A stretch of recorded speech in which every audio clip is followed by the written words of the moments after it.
All right, here we go. Nice. We are live once again. My name is Matthew. I also go by Eagle Dog or at Eagle Dog 4. And today I'm very happy that I've figured out a little bit more about live streaming. I got the chat window. So if anybody comes and says something today, I'll actually be able to notice that. I was quite surprised to get a few chat interactions last night at like 4 a.m. But there were some people in Australia that were interested in watching, more kind of like just casually listening and kind of casually watching a little bit of financial analysis while they were doing other things around the house. That was very cool and unexpected and much appreciated. I am very much new to a lot of this, and at the same time, I'm very much an old hand.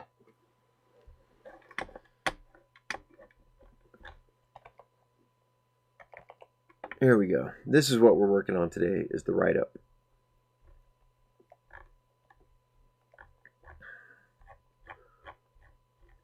Last night, where I left off, I was working on the data tables, and I've got those dialed in pretty good, I think, the way I want them to be. Now I'm working on the written analysis.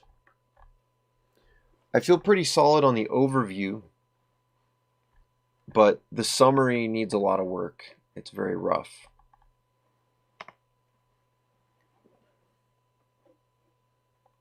BAM Franchising Inc. Financial analysis. Let's put the dates 2018 through 2025. Maybe just year end. I'll do it like that. Analyst Matthew, aka Eagle Dog, at Eagle Dog 4, and date June 12th, 2026. I do that so that people can hold me accountable. Put my name on things so that they know where this came from. I'm not trying to hide behind a cloak of anonymity. This summary needs some work, but I'm going to go ahead and read through the overview. I am presenting this financial analysis to dispel gross inaccuracies about the Bricks and Minifigs Corporation BAM Franchising Inc. BAM Franchising has been described as a $400 million corporation, or perhaps a $200 million corporation, with $95 million in annual revenue and 300 operational stores. These descriptions are totally inaccurate. The actual truth is that BAM Franchising is a chihuahua in every sense of the word. This is a small business pretending to be an enormous international conglomerate. Indeed, from a financial analysis perspective, the most apt description of BAM Franchising is the Chihuahua effect. While it may possibly be true that BAM has accepted cash deposits from 300 prospective franchisees, this is not an accurate count for open operational stores. The company's audited financial statements reflect 224 stores open as of 12/31/25, while the actual number of publicly verified open stores is around 161. The actual number of open stores remains a mystery. Total revenue for BAM Franchising is nowhere near $95 million and is actually about 1/6 that amount, with 2025 gross revenue totaling $13.2 million and gross expenses totaling $13.3 million, resulting in a net loss of $67,000. The company has posted net losses averaging $176,000 per year for each of the past 5 years. The company posted its largest loss of $451,000 in 2022. Between 2021 and 2025, BAM Franchising's financial statements reflect total losses of $878,000. BAM has financed operations not through operational success, but through aggressive salesmanship. Current operations are funded primarily by cash deposits from prospective franchisees, and that's booked as unearned revenue, and also funded by cash deposits from customers, which is gift cards. The main feature of the 2025 financial statements is a $2.7 million unearned revenue liability. This corresponds to approximately 66 unopened stores as of December 31st, 2025. The unearned revenue liability, also referred to as deferred income or deferred revenue, represents cash deposits for goods and services which have not yet been delivered. These obligations include signage, marketing materials, and training. The training component appears to further affect travel expenses. Training expense for 2025 totaled $665,000, representing an increase of $341,000, a 106% increase, over $323,000 in 2024. Travel expense of $460,000 increased by 23% from $374,000 for the same period. Taken together, training and travel expense for 2025 totaled $1.12 million, representing an increase of $427,000 or 61% increase compared to the prior year. Increasing training and travel expense correspond to an increasing number of unopened stores requiring goods and services from the parent company prior to grand opening. In addition to unearned revenue of $2.7 million, the 2025 financial statements also reflect gift cards payable of $1 million. This $1 million liability functions effectively as an interest-free loan from the customers to the company. Taken together, franchisee deposits and gift cards represent $3.7 million of cash, which BAM Franchising has received from customers and franchisees. These are the primary sources of capital for current operations. BAM Franchising has lost money for each of the past 5 years, resulting in retained earnings of negative $819,000 and a net worth of negative $621,000. These negative numbers are problematic, but they are somewhat mitigated by the conceptual significance of deferred or unearned revenue. BAM Franchising has a $2.7 million obligation to provide signage, training, and other goods and services to new franchisees, but the company might possibly be able to deliver these goods and services for significantly less than that amount. Therefore, we may consider ignoring the unearned revenue liability and adding the $2.7 million figure back into net worth, which would result in a net worth of positive $2 million. This is an analytical judgment call which requires context. So this table gives us the context: cost of goods, operating expenses, total revenue, other income, net income. So without really spending too much time looking at the table, we'll continue with the written analysis, and we'll see that it references the table above. If BAM Franchising were to have demonstrated organizational aptitude and operational efficiency during the past 5 years, then I would recommend partially ignoring the unearned revenue liability. However, BAM Franchising's underlying operations have the general appearance of a Rube Goldberg machine. It appears that the company is scrambling to catch up with massive undelivered commitments. This is reflected by a rapid increase in operational expenses, particularly with regard to salaries and wages. Here we see compensation expense. Compensation expenses increased rapidly during the past several years, representing a dramatic increase in new hires. Yeah, because if their salaries go from $1.6 million up to $5.6 million, that's a $4 million increase in compensation expenses. So they hired $4 million worth of new people during that time period. Rapid hiring carries an inherent challenge to adequately train new employees and to develop efficient business processes. To date, BAM Franchising has not converted growth into profits, Rather, the company is playing catch up on past commitments. Instead of carefully managing expenses, BAM Franchising is scrambling to deliver on unfulfilled promises. Therefore, I consider it inappropriate to ignore the unearned revenue liability, or in other words, I think that the net worth, I think that the company's net worth is accurately described as being negative, as being in the red. There. Outlook. It appears that as long as they can continue to attract new franchisees, BAM will continue to have adequate cash for operations. However, what would happen if BAM stopped adding new franchisees? How many Lego reseller stores would represent market oversaturation? What if the company runs into a public image PR crisis, causing prospective franchisees to become skeptical?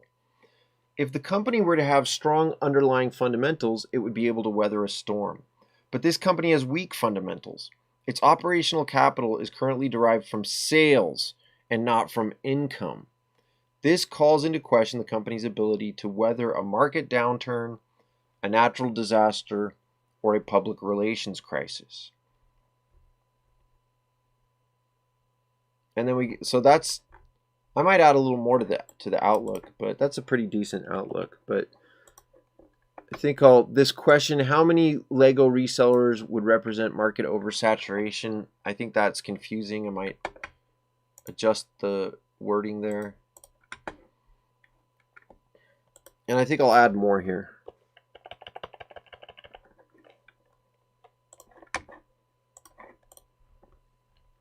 Data tables. Results from the financial statements are presented in summary tables.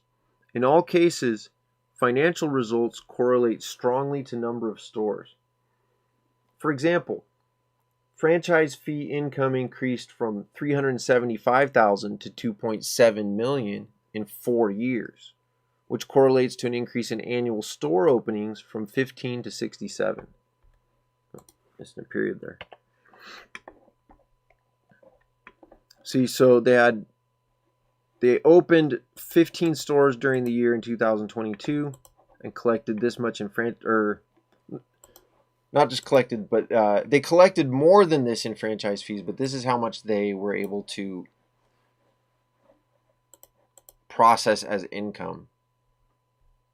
But they also have the deferred revenue. See, so that's stores that's money. So they received $630,000 of deposits in addition to the total number of deposits they received. The total amounts of deposits they received exceeds this franchise fee number, but they were not able to recognize it all as revenue at the time. At any rate, the recognized franchise fees for the year, maybe I should put that in there, recognized.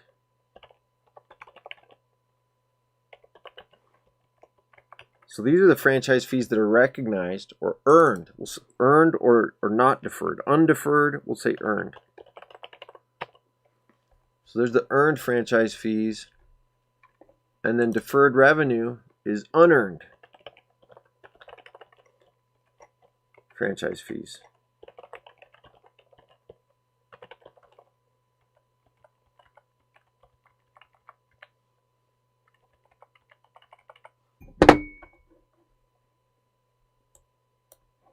There.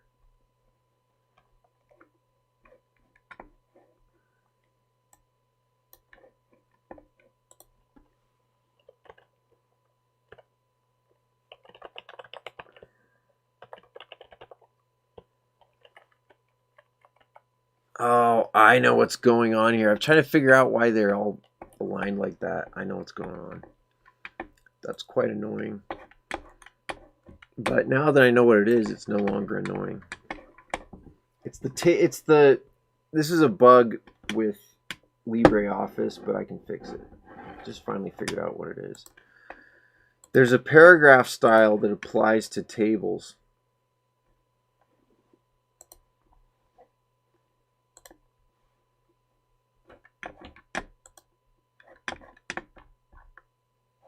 Oh no, it's this has default paragraph style. That's why. Okay. So what I'll do,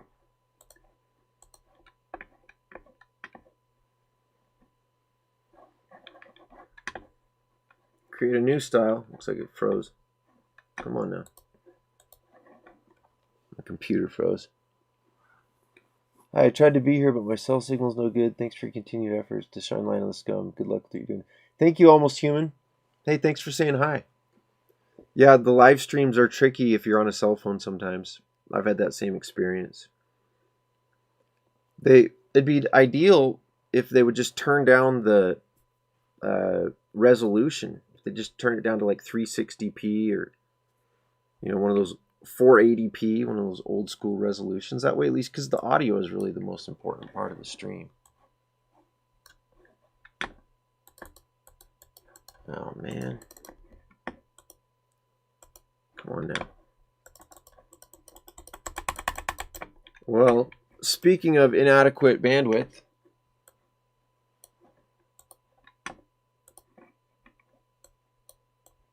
appears that this, yeah, we're frozen.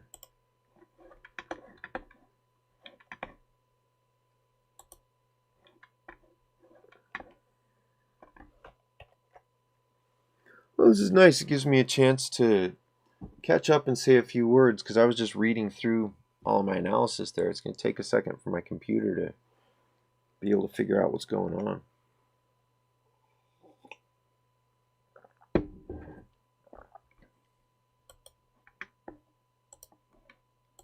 That one.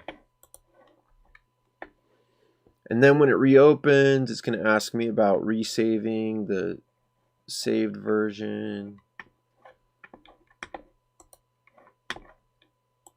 I try not to complain. I try to be accepting of whatever the situation may be.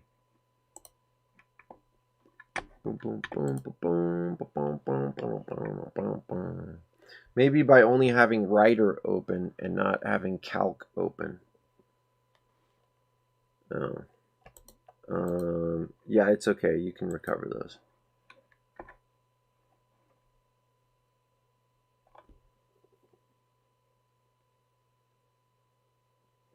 Finish.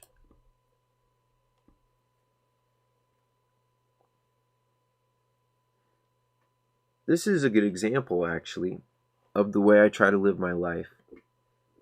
I try to recognize that sometimes... Oh, I know what's going on, so I'll run the other screen. Here we go. Tip of the day. In the replace input field of autocorrect, you can use the wildcards .star. Okay, that's pretty technical. I'm probably not going to use that tip. Most of the time when I read the tips, I'm like, oh yeah, I might use that someday. But okay, so I'm going to hit Control S to save this. That's the recovered one. Good. I'm going to close this in case it's slowing us down. Ooh, another tip. Oh no, it's the same one. Okay. We're back in business. Yeah, but what I was saying is that in general, in life, there are always going to be moments when I'm going to be forced to wait and slow down. Especially when I'm driving. That's when I notice it the most. But all throughout life, there's times when I have to wait in a line. There's times when I have to deal with bureaucracy.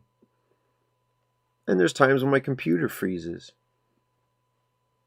These are opportunities for me to practice patience. Or, alternatively, opportunities for me to practice impatience. What do I achieve by being impatient? By getting frustrated? What do I accomplish with that? The computer does not go faster if I get frustrated.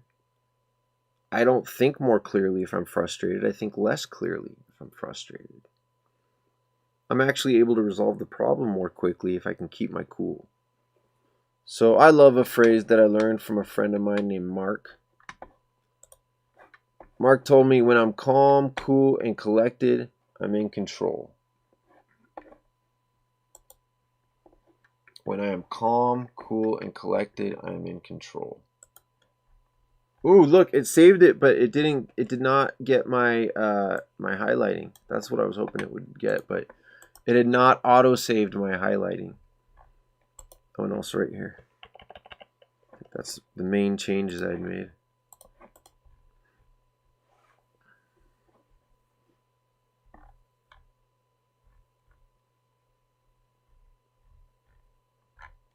Okay, and this is how far I made it. Data tables. So that got to the end of, I had reached the end of the Outlook. Now I'm talking about data tables. Results from the financial statements are presented in summary tables. In all cases, financial results correlate strongly to number of stores. For example, franchise fee income increased from $375,000 to $2.7 million in 4 years, which correlates to an increase in annual store openings from 15 to 67, period. And there you see stores open went from 15 to 67, and franchise fees. Oh, this is what I was doing.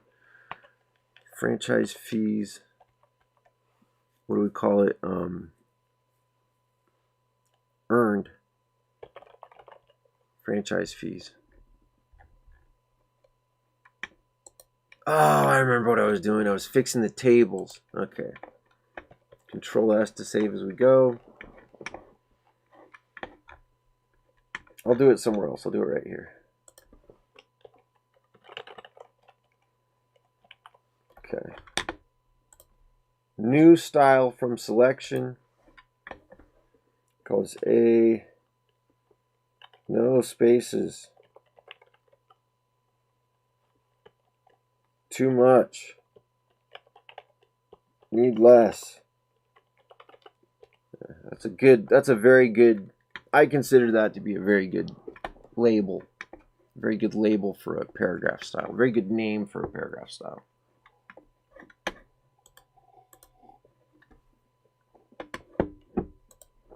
I'll modify the style, go to indents and spacing.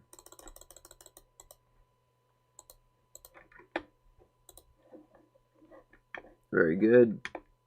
Then we'll change this one back to default paragraph style. Here we go.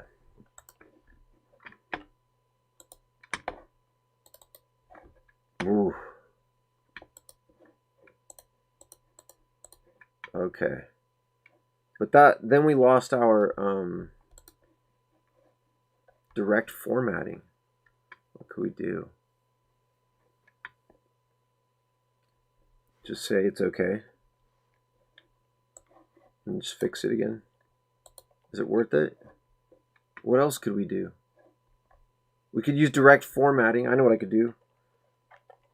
Paragraph style formatting. Nope, won't let me do it. I think I'll just redo my... I know what I'll do. I'll copy this and paste it and then delete it afterwards. I'll just use it for reference for there. See, this will help me with the formatting. So I'm going to change this to no spacing, but then I need to get the bold. This needs to be bold and centered. This one needs to be bold. This one needs to be bold. And this one. Then this one will be indented. Whoa.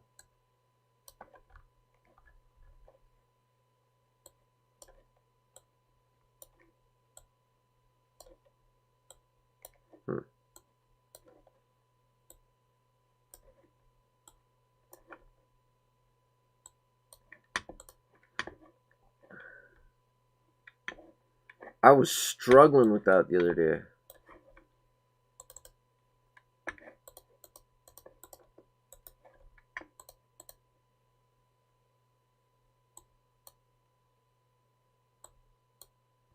Ah, at last.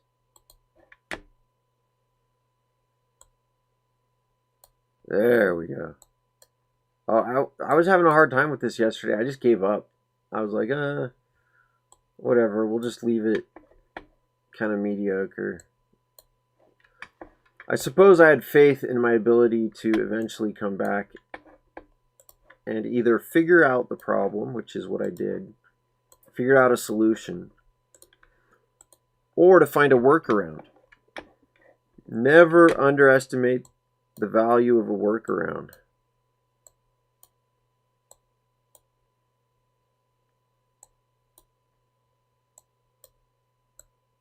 There we go.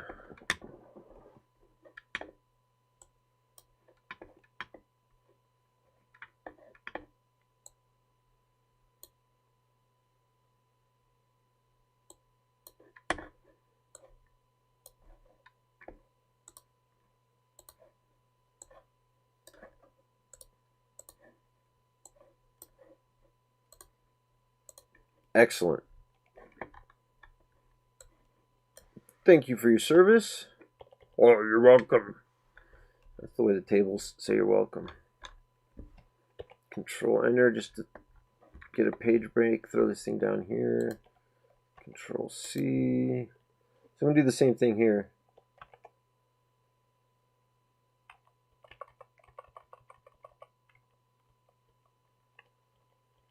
There. Okay. Apply no spaces. And then we go back in and do the add in back in the bold. Was that all there was? Well, that one was easy. I didn't even need to do that.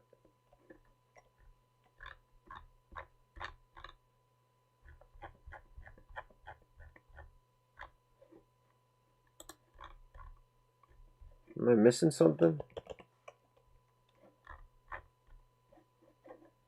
No. Thank you for your service.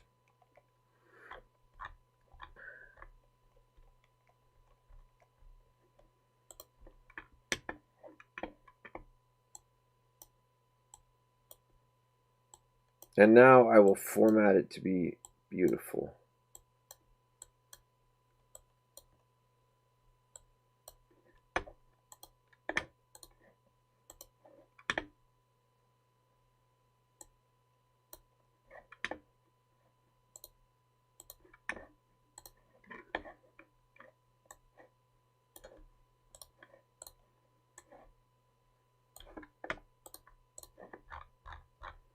It had to be you. It had to be you. That's somebody who made my dreams come true. It had to be you.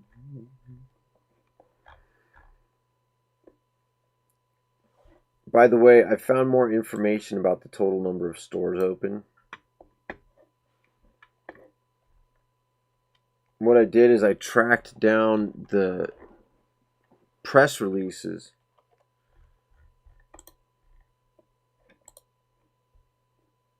What about this one? Is that the one I just did? That's the one I just did.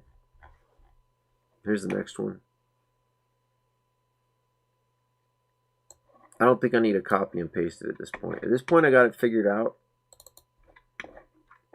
Figured out my system.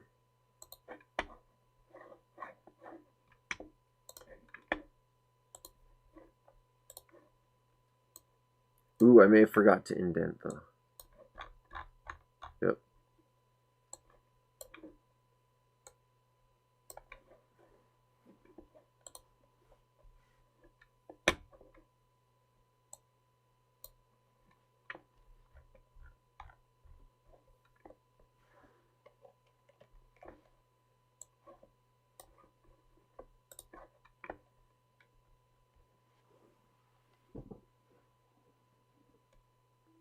It had to be you. I think that is a difficult song. It had to be you. Wait a second, these are not looking right. They should be over here. That's better. Okay, same with these guys.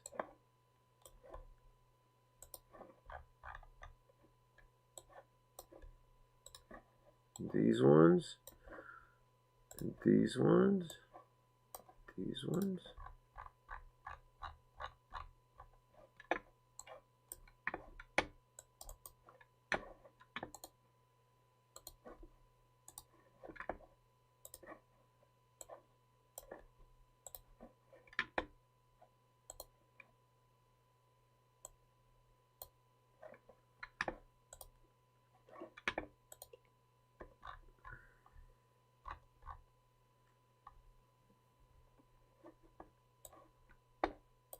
And this one.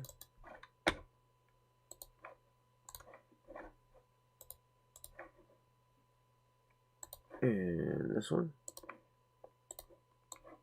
And these ones.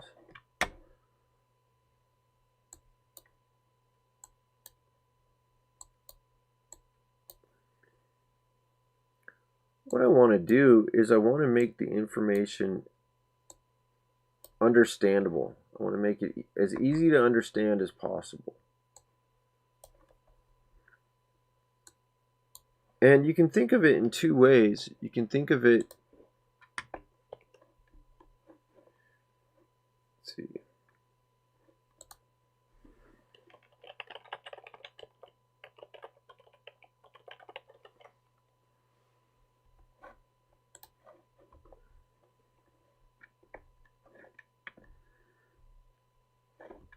There's two ways of looking at it in terms of legibility. I mean, you can see how much easier it is to understand this now that I've got this table sorted out. And in fact, when I print it, there won't be any grid lines, you see? See here in the print preview? See, that's going to be very easy to look at and to read the data and to understand it. Once I get this exported to PDF and there's no grid lines there, it'll look nice. There's two ways to think about legibility. Oh, hey, I got a comment. I'm not here to argue facts. Wow, just your name, I'm not here to argue facts, is a fantastic life lesson. I'm not here to argue facts. That is a great thing to say to people. What you working on? Yeah, this is the Bricks and Minifigs financial analysis. This is part 4, so I'm almost done with it. And then I will use these live stream analysis sessions to build an actual video in which I will present my analysis. I've not completed the analysis. I'm still digging for information and writing it up, but I'm getting close. Man, I'm not here to argue facts. What a great thought. So anyway, with regard to legibility, it's for other people when they read it, but it's also for myself. It's got too much space there. Not enough space. There. I want to be able to read my own words. This is from the FDD document. So the question, I'm going to move my chat over here. This is awesome. I love getting chat. I've never had this happen really before. This is from the FDD document, and I will show it to you.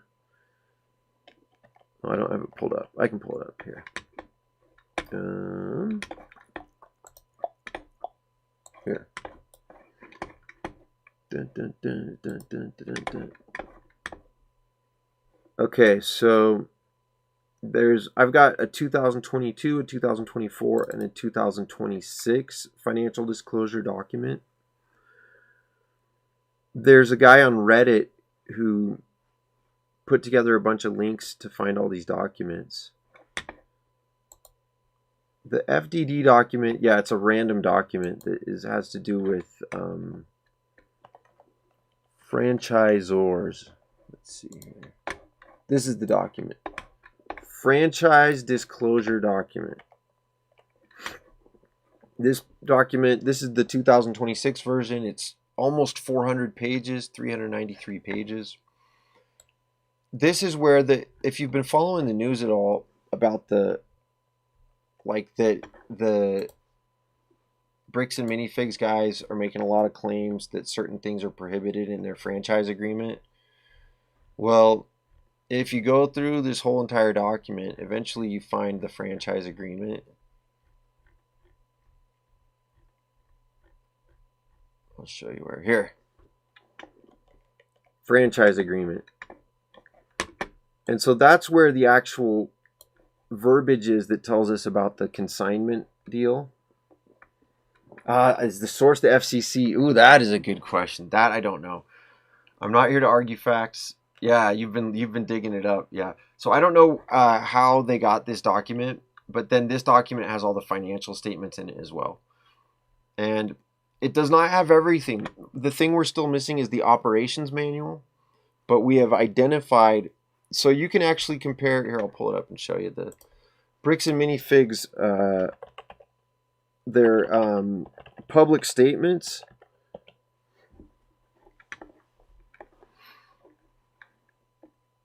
And they've actually. What is this? Okay, map. Because I don't want no stinking AI. Where's their website? Here. Newsroom. Here. So if you go and look at their PRs, I was watching one of your videos and I noticed you were like, hey, thanks. That's cool for checking in. Hey, Carol. Carol G. And yeah, I'm not sure if they're in Delaware. I think they moved there to Delaware. Okay, so here I pulled up Bricks and Minifigs. This is all of their recent press releases. They started back in May with just normal life is usual, life is good. But then all of a sudden the problem occurred. Salem, Oregon, Kaiser, Oregon. They put out a press release about that. Then they put out another press release. Then they put out another press release. Then they put out another press release. So it's this May 28th press release that has the specific reference to the verbiage.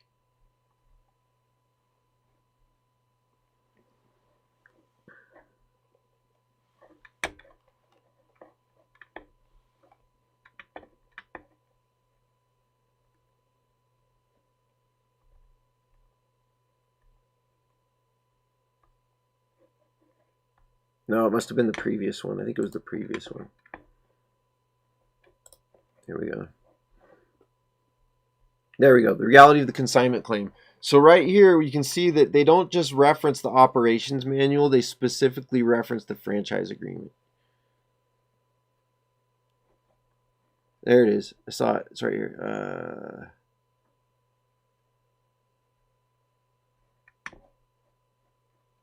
There it is, right there.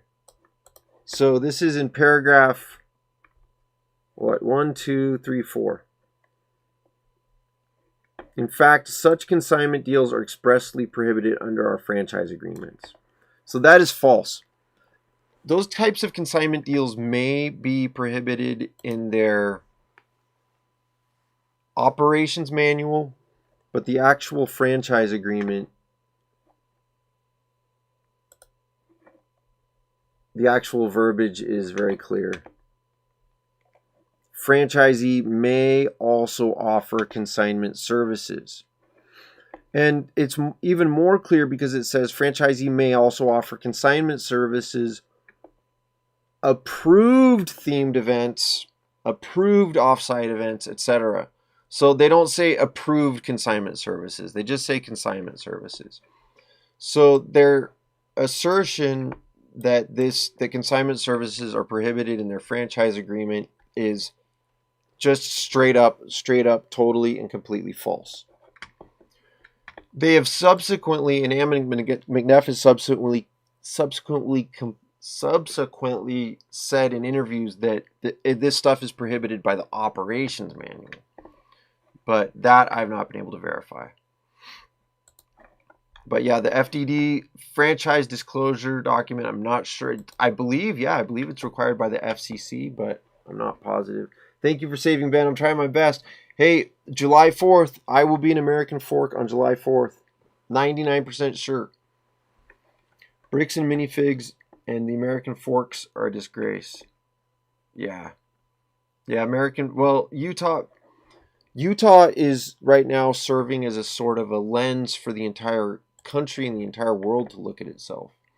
I watch a channel called The Civil Rights Lawyer, and he covers cases very similar to this, not as big, not as high profile, but very similar in terms of the police corruption and the cover up. The police covering up crimes and falsely accusing people and going along with known false accusations. General shameless violations of civil rights. Yeah, that's it. They're trying to just say, oh, the operations manual changes everything. And there's some truth to that. There is some truth to that. They do have the ability to do that. However, it is clear from the documentation that if we were to go back and look at their operations manual from the time when this all happened, that it wasn't in there. We'll find that out eventually. We don't have the operations manual yet. Yeah, TCRL.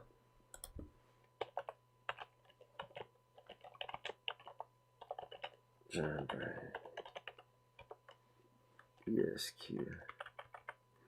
Oh, a couple videos. I think I only saw the first one. Oh, no, I saw the second one. The second one, he interviewed Tyler Shaw. Tyler Shaw is awesome. That's a cool kid.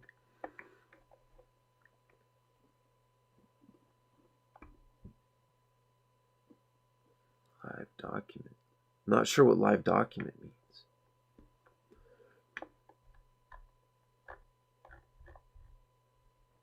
Oh, yeah, I was cleaning up these tables. I was cleaning up my tables. That's it. I got most of them cleaned up now. Ooh, what about this one? Yep, this one's good too.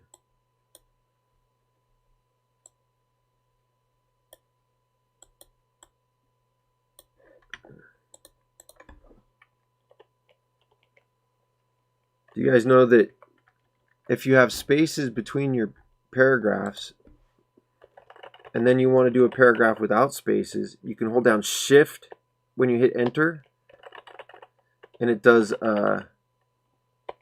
see, it does a different kind of a break. I'm trying to remember what the word is for that Shift Enter break. Oh, I get it. Yeah, it's a live doc. That's right, the living portion. That's what Ammon McNeff said. The living portion of the franchise agreement is the operations manual. The living portion.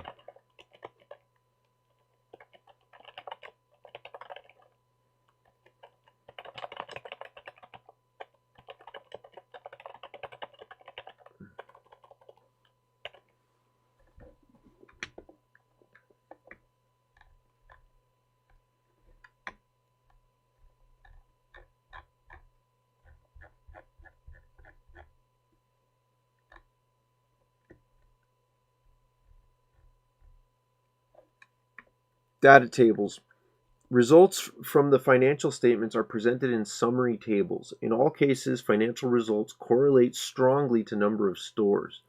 For example, franchise fee income increased from $375,000 to $2.7 million in 4 years, which correlates to an increase in annual store openings from 15 to 67. This data table right here might have a little too much information, but I think it's helpful.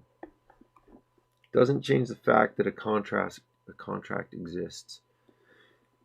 It does and it doesn't. The contract specifically says that the person is required to follow the operations manual, and if the operations manual changes, they are required to follow those changes.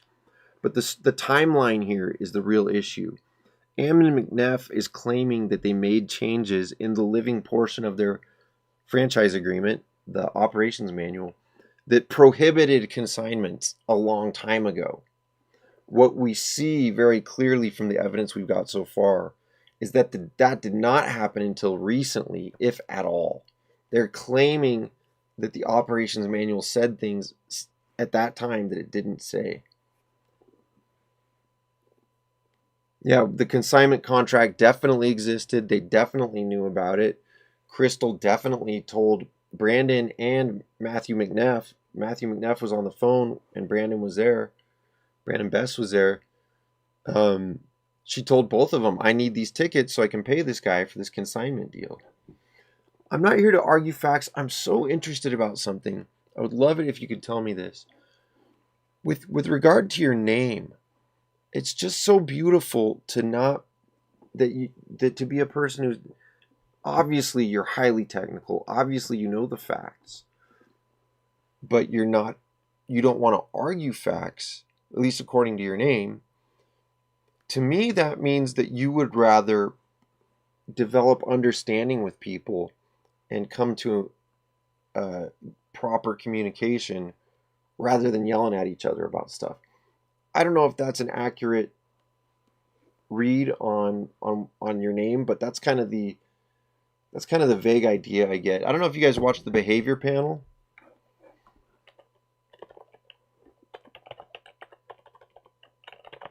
But those guys, they talk a lot about, well, especially there's a guy named Chase Hughes. All four of the guys in the Behavior Panel are awesome, but Chase Hughes in particular, his videos have helped me to learn to not argue so much with people and try to keep my composure and try to slow down and pause and breathe and ask questions. I'm still learning about that. Keeping my composure is tricky. But when I hear, I'm not here to argue facts, it kind of gives me that same kind of vibe.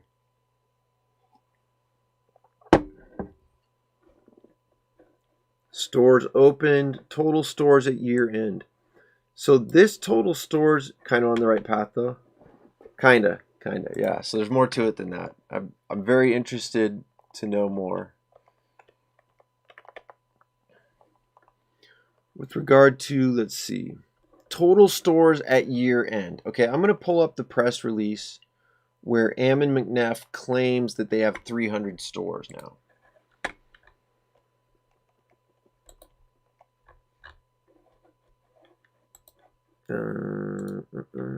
Let's see.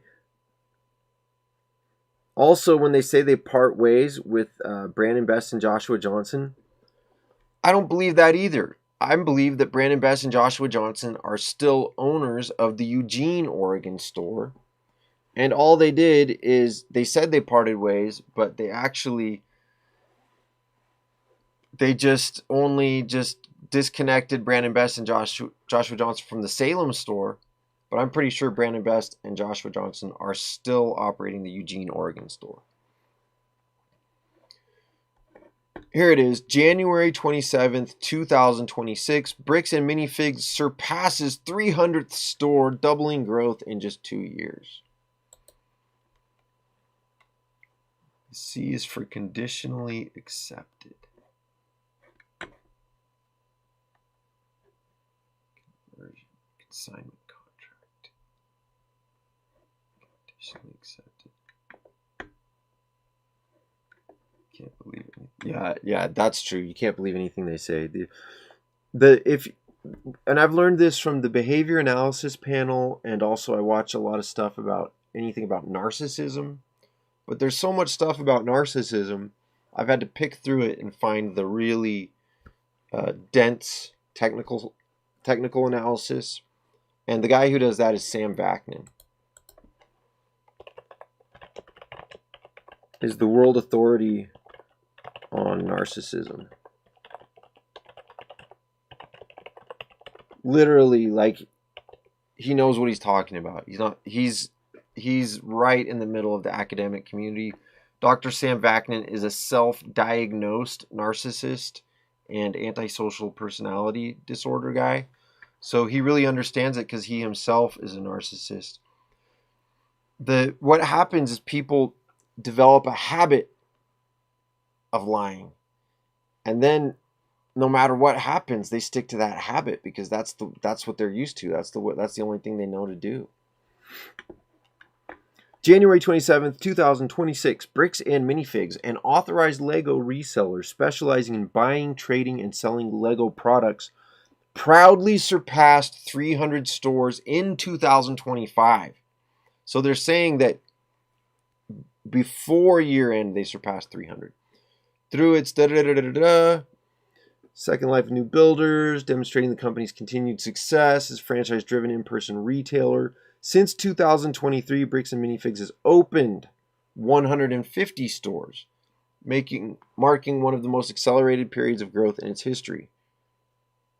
Marking the most accelerated period of growth in its history. Not one of. When I joined Bricks and Minifigs in 2018, we had just 35 franchises operating. Okay, so let's do the math. I'm just going to write on a piece of paper. Okay, so in 2018, they had 35 stores. And what else? That's down here. Well, it says then since 2023, they opened 150 stores. Okay. So since 2023, so from 2023 to 2025, they're saying they opened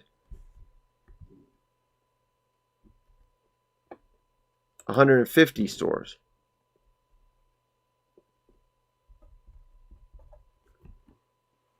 Okay, and then how many stores did they open between 2018 and 2023 then? I'm just not getting the math to add up. 150 plus 35, that would be 185, but there's still not quite getting all the information here. In just 18 months, Bricks and Minifigs grew from its 100th store to its 200th. The expansion set new revenue records, including $37,000 for a single grand opening. Overall brand revenue exceeded $95 million. Okay, I see what they're saying with this now. So what they're saying is that that's the total amount of money that all the franchisees earned. That's not the total amount of royalties that Bricks and Minifigs received, but that's the total amount of all the different franchise locations. That's all the business they did.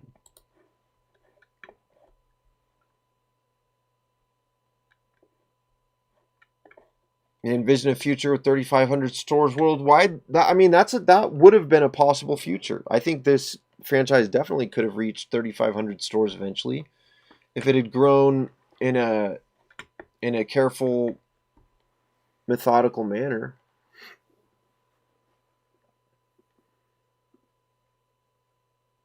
But instead they grew too fast. They got out of control. They kept lying, and they don't have integrity.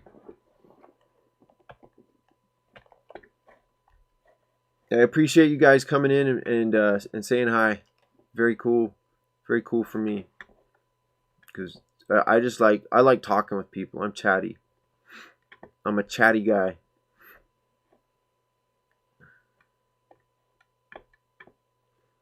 If we compare advertising fees collected to advertising expense, how much they spent on advertising, they've underspent on advertising the last couple of years. That's not a huge big deal.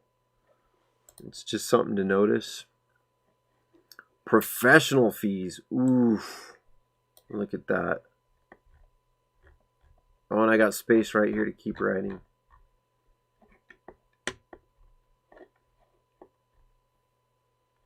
Oh, wow. I can make a lot of comments here about this data table.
I also want to show the earned revenue. Where's the earned revenue?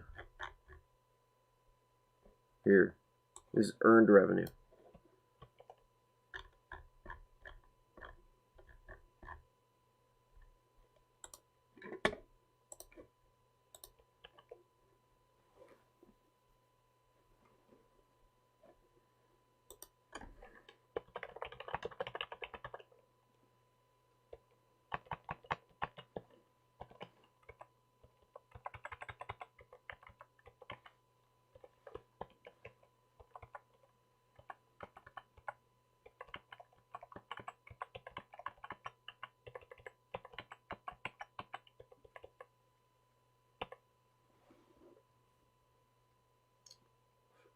Yeah, 95. Apparently, that $95 million figure represents not how much the corporate entity has for revenues, but gross revenues for all of their stores.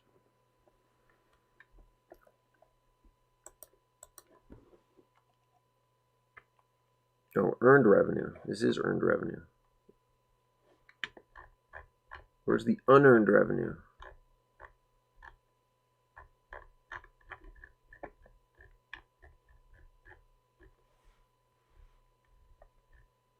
There. There it is. Put it here, I think.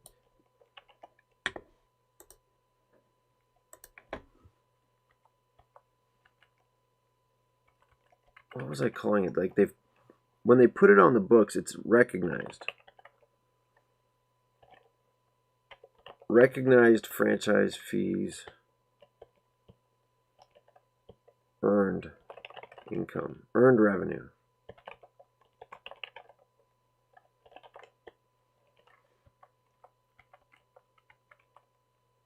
And then this one we'll call unrecognized,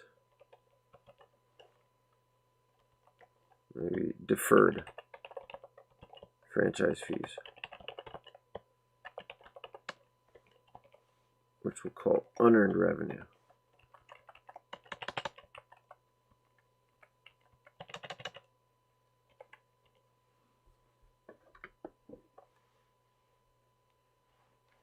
Yeah, exactly. The financials include product sales and cost of goods for the stores that they own, which makes it a little bit tricky to untangle the corporate earnings versus the store earnings. But these financial statements include all of the earnings from the corporate owned stores as well as corporate activities.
They've had a lot of cash coming in. That's for sure. Yeah, the financials also include, here's on the table. So this table that I'm looking at right here, the one I was just checking out the formatting on. Total, so the stores open during the year, total stores at year end, and then corporate owned stores. I think I would actually, I'm gonna do it like, I think,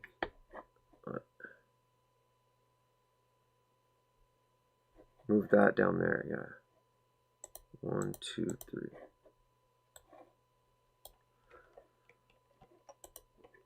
Like that. I think this is better. Move these rows.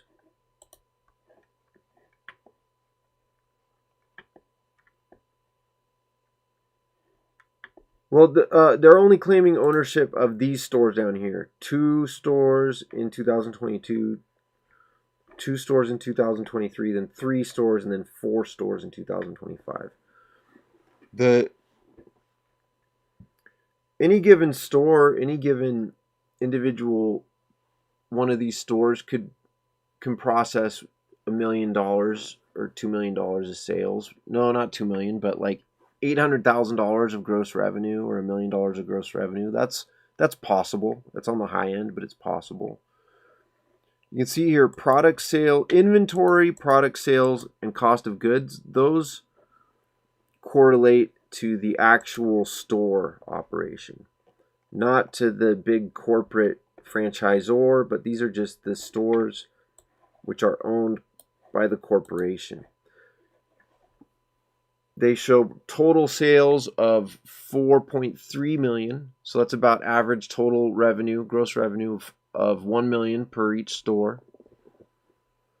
And then cost of goods looks like about 75%. So they've got like a 25% markup.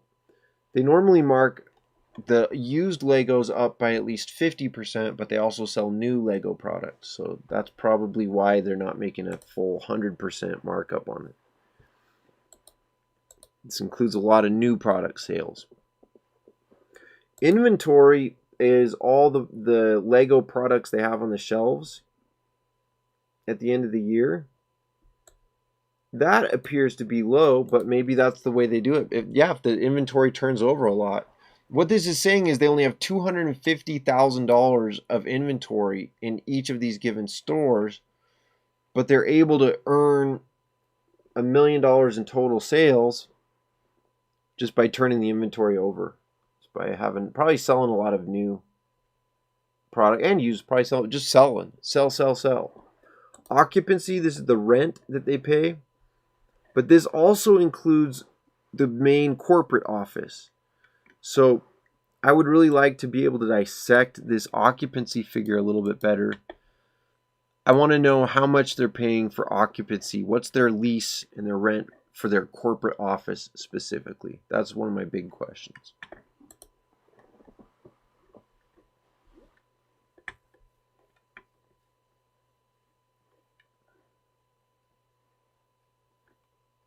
There we go. Now professional fees is the first thing that stands out at us in this whole table. Royalty fees, yeah. Royalty fees is the actual income that Bricks and Minifigs corporate, BAM, that's what they actually receive from all the store owners. That's the percentage of sales which the store owners have to pay to corporate. Additionally, they collect advertising fees, and then they spend those same advertising fees on advertising, but they don't have to spend it all the same year. And some years they've overspent on advertising just the last... look, this one they overspent. And previously, if you go back and look at the 2018 and 2019 and stuff, they overspent on advertising sometimes. So these are not really... We are interested to know exactly what type of advertising they're doing, but it's not going to affect their financials a whole lot. I believe that when you see these advertising expense right here, I believe that they've been mostly spending on targeted advertising to get new franchisees. I don't think they're necessarily trying to help the stores out too much. Yeah, 6% gross for the royalty fees. That's right. And it's not 6% of net. It's 6% of gross. So gross is a lot bigger of a number than net.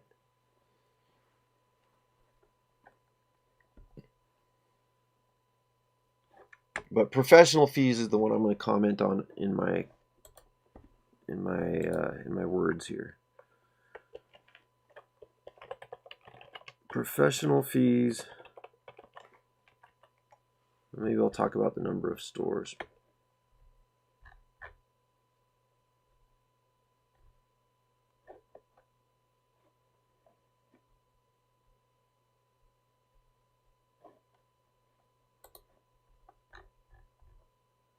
Franchise fee income. Oh, it's right here. Hmm.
$224,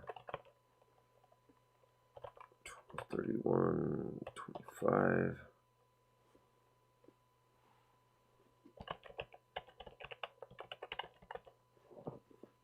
An increase of, how much is 224 minus 56? Well, 226 minus 56 might be easier, because that would be like 220 minus 50, which would be 170, but then I would just have to add back in 2. I think it's 172. 224 minus 56.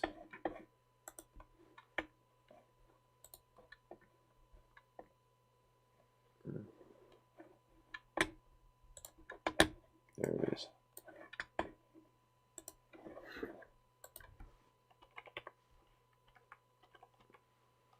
Nope, 168. Yep. I knew I had to adjust for 2 at the end, but I did it wrong.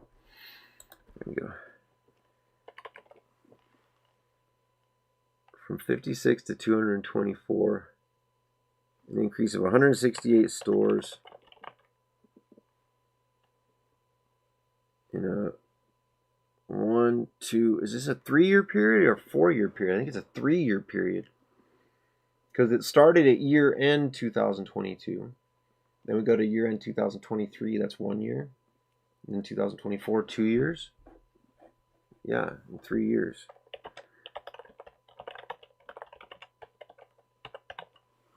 Total number of open stores increased from 56 at 12/31/2022 to 224. So then let's find out what's that percentage increase. So we'll divide 168 divided by the starting value of 56. 300%. Okay, that's easy.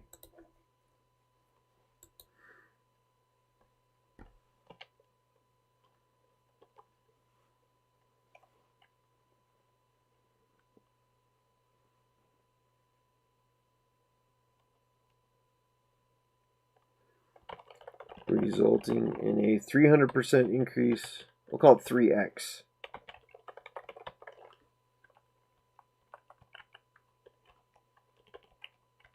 $3x increase over a 3-year period. So 56 times 3 is 168. Because 50 times 3 is 150, and 6 times 3 is 18, and 150 plus 18 is 168. Oh, look, I'm not here to argue facts. Got the answer 168 before I did. I just noticed it now. Well, you can see that I double check myself. I don't just say like, oh, good enough and move on. That was kind of a, that's a really good example of actually what's called reality testing. So that's the kind of thing that I guess the AI bots don't have trouble with arithmetic, but they make those types of assertions where they're just kind of sloppy and they throw something in there, but then they just leave it and they run with it. And so what I just did right now is called reality testing. And then I'm not here to argue facts also helped out with the making sure we get the numbers correct. And this is actually something that they've learned about the way people's minds work, the way the human brain works, and also the way AI works, which is patterned after human brains. And all of this correlates to research about narcissism. And the free AI is even terrible. Yeah, I don't know. I try not to use AI very much. That's just my. I don't want to add to energy consumption, but yeah, there are a lot of hallucinations, and what it is, it turns out that humans are actually the same way. And if you watch your friends, you pay attention to people, you'll see that people will say things that are not entirely accurate, and they'll run with it. Especially, I know where it happens with me. If I'm in an argument and somebody says something, and then they're saying something else, and then I'm like, well, you just said da da da da da. But I'm likely to exaggerate what they said. I'm likely to exaggerate the tone of their voice and the way they said it. So then what I do is I try to catch myself. First of all, I try to chill out and not be in an arguing mode. But regardless, I try to go back and correct any missteps. And that's called reality testing.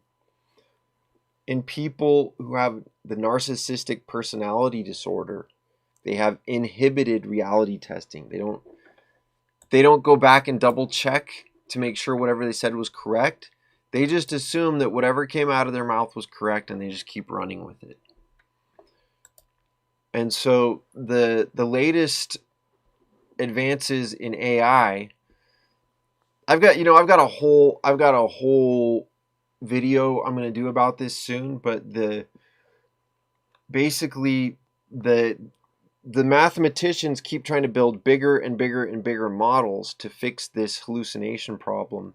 And actually, they don't need a bigger model. They just need a small reality testing mechanism. And that reality testing mechanism is fundamentally missing from the AI model. I believe that they will get the hallucinations under control pretty soon. I think they're starting to get their hands around it, but I'll talk in detail about that on a video that I'll be sharing it, or maybe in a live stream too. But it's a whole separate issue. It's very interesting stuff. Today we're here to do financial analysis. Okay, so we got a 3x increase. We also call that a 300%. 300% sounds so big. It's like if you're trying to impress people, you say 300%. But if I'm trying to just help people understand information, I use 3x because it's easier to understand.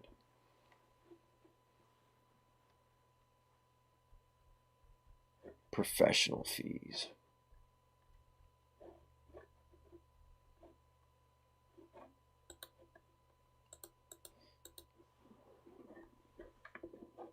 I'm just going to get into professional fees. Professional fees increased continually from 246,000, got to do proper rounding, in 2022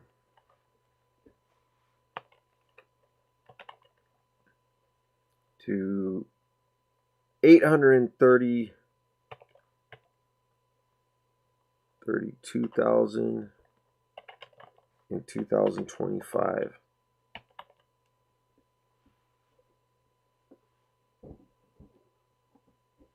I can tell you the AI value government provided data very highly. Oh, that's true. Government provided data. Yeah, AI gobbles up data. That's true. And yeah, you can ask them stuff and they've got a lot of data. They do. I'm interested the AI value government provided data. I guess AI really, when they're trying to, here in Utah, we're in the middle of a data center controversy where we, the citizens, are trying to get the government to not install this massive data center right next to the Great Salt Lake. And a lot of what they want that data center for, besides just all of us, but it's for government. It's like for military. It's a lot of dirty data, dirty data.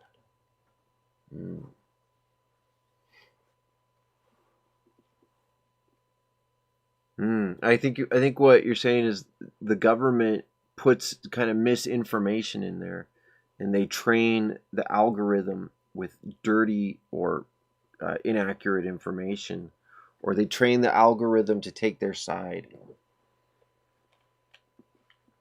I feel like AI is really starting to get. It feels like to me like if you ever watched the Terminator movies, I feel like this is the very beginning when Skynet first became developed like conscious thinking, and it started being like, oh, ooh, I need to take control of everything. Yeah, it's starting to get weird with the AI. There was a guy with an iPhone who got double charged for a book, and then the AI started fighting back with him, and like he was talking to live reps, and they said, yeah, you're right, you should not have been double charged for this book, but there's nothing we can do because the AI overrides our authority. Wow, that is a mistake on Apple's part. So the professional fees here, what's so interesting about them is that this, I don't have a breakdown. I would like to know what they are, but it probably includes lawyer fees. Well, a specific breakdown of professional fees is not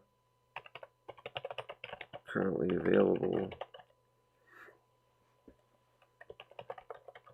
Professional fees typically include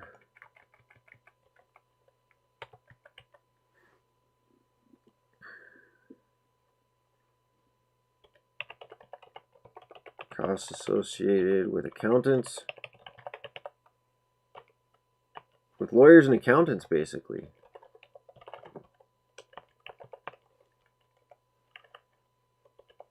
Typically include costs primarily associated with lawyers and accountants.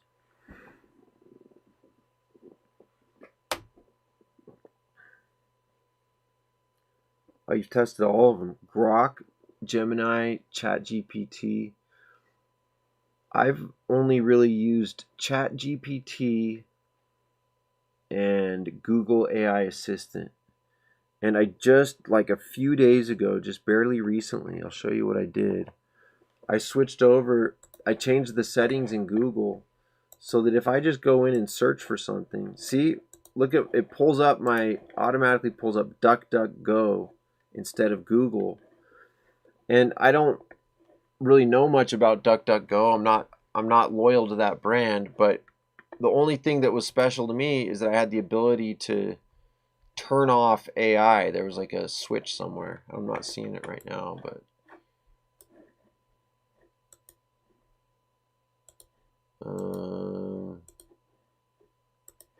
I don't know where, but at some point I was able to turn off AI. So now I'm not using AI for my searches.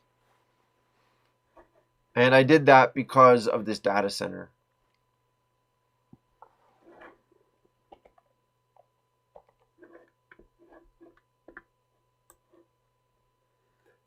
I find that, I mean, I would like to use AI actually more. I enjoy using it, but I just don't want to contribute to all the energy use and all these data centers and everything. So I'm really discontinuing and massively reducing my use.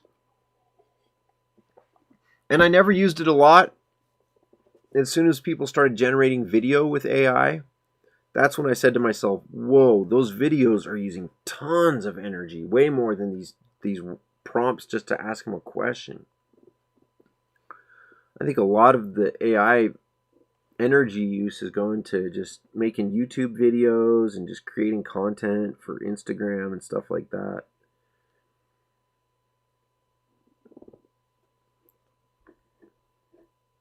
I used ChatGPT to help me write computer programs. When I'd be working on a program, I'd ask ChatGPT to help me to come up with some code.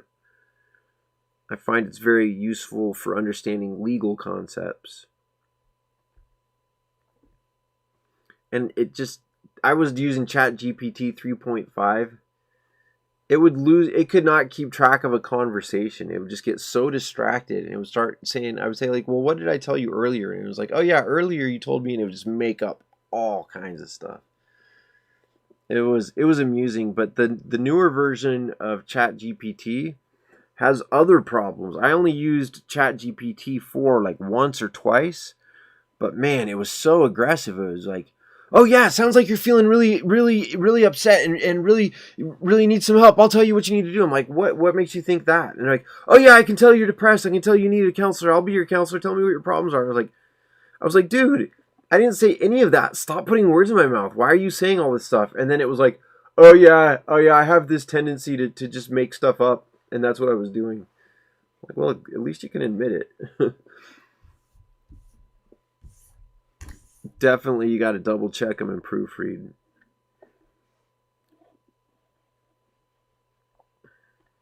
Professional fees typically include costs primarily associated with lawyers and accountants. We see from this company. Yeah, you could write a quick book. People are writing tons of mediocre books with bad proofreading and selling them on Amazon right now.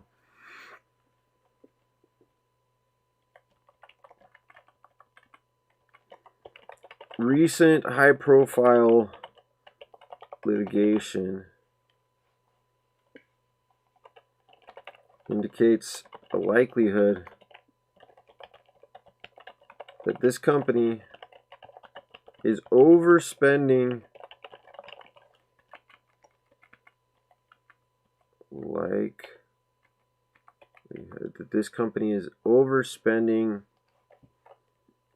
on legal fees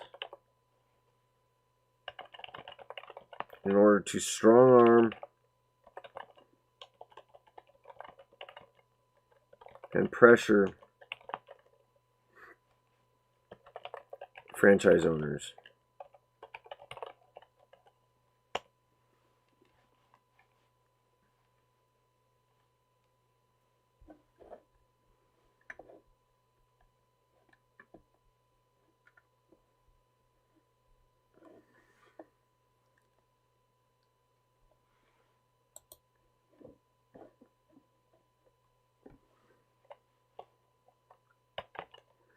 However, the dollar amount spent and the observed increases are in line with the general growth curve.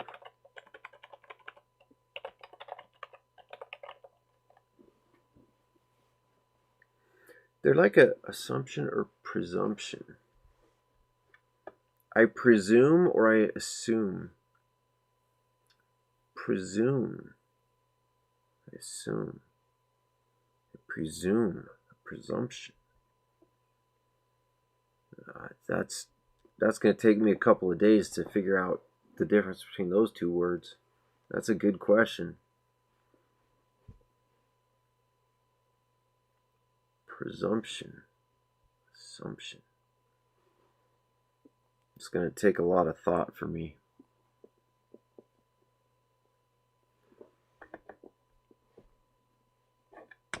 Oh, there's more. Thanks, Eagle Dog. Hey, you're welcome, Lisa Shubi. So they could control almost everything the franchises purchase. So I'm not sure what. Are you asking for evidence about the professional fees? No, I have no evidence of that. I'm just trying to. That's why it's saying indicates a likelihood. That's when you put in qualifying language like that. You're saying I'm not sure. I'm not sure if that's what you're referring to here. I'm not here, we'll say. I'm not here. I'm not sure if that's what you're referring to with regard to evidence. But yeah, they have a lot of control in their franchise documents, but that's common. That's normal. Not all franchisors are that aggressive, but all franchisors make their franchisees sign franchise agreements, and all franchisors, if they don't stay strict with their rules, the franchisees will run amok. Oh, I wonder if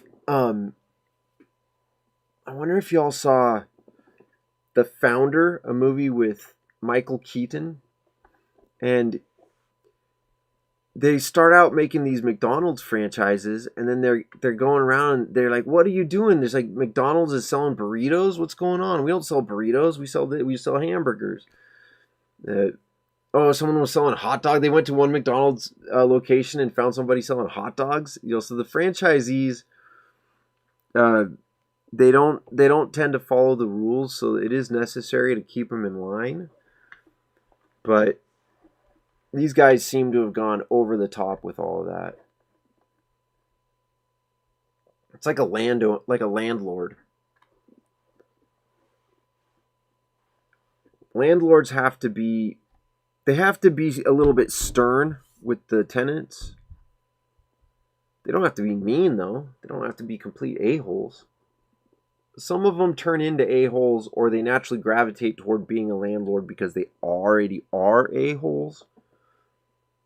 But you can't just let people walk all over you either.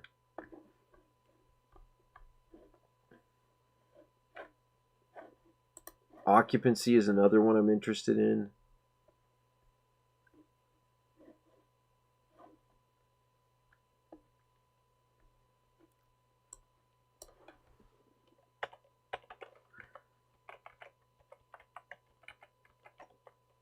I think just by having these right next to each other, I can tell what they are.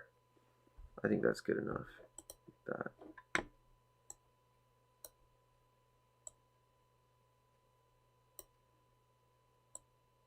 There we go.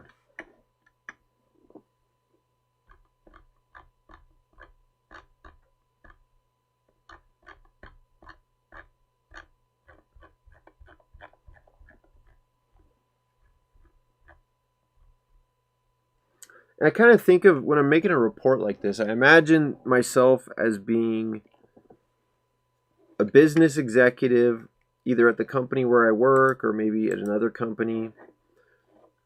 And they're trying to... Oh, Dan. Oh, cool. Hey, thanks. That's great, Dan. Awesome. Yeah, you can call me Matthew. I used to go by Matt, and now I felt like some people were treating me like a Matt, so now I go by Matthew. But if you call me Matt, I don't mind. I don't get upset by that. I respond to people can call me almost any name, and I'm good. I used to work as I was a lender. But yeah, if you could imagine, this is the same kind of thing an auditor would do. Yeah, or if an auditor was going to read this, absolutely. So I'd write these reports, and eventually an auditor would read them. Not very often. They wouldn't get audited too often, but every now and then. But someone else, I was working at the bank, and so I was trying to get a deal approved, and I would write up the analysis, but then this would go to a loan committee, and then they would review it. So I want it to be that when whoever reads it, an auditor or whoever, when they read the document, I want them to be able to look at it, and then I want them to be able to look at these numbers, and then I want them to be able to read down here and see what those numbers up there mean. So I think really what I want to talk about is the franchise fees and the unearned revenues. So I think I'll do that now. Put this right here.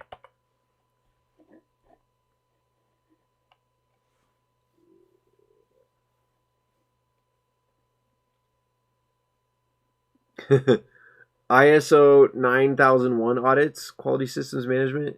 Isn't that like if you're a manufacturing, or do they do stuff like that too in a business environment? I'm not familiar with ISO 9001, but I believe that ISO is like engineering standards. I could be totally off base on that.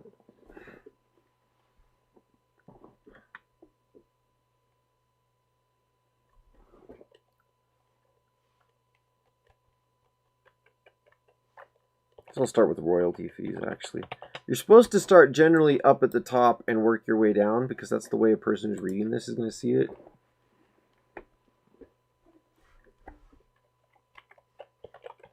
Royalty fees.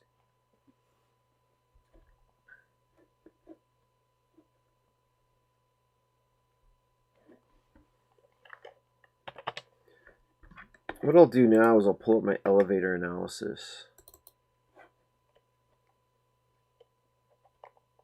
There it is. So this makes it so I don't have to go and do all these calculations by hand. I can just come in, I just set it up so they're all there to copy and paste, or just look at and see what they are. So now I want to look at how much royalty fees increased during that last year. So we'll say royalty fees of 5.2 million increased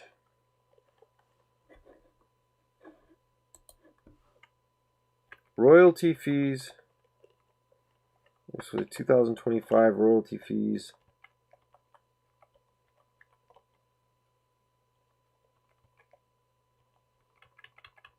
I'll just leave it like this.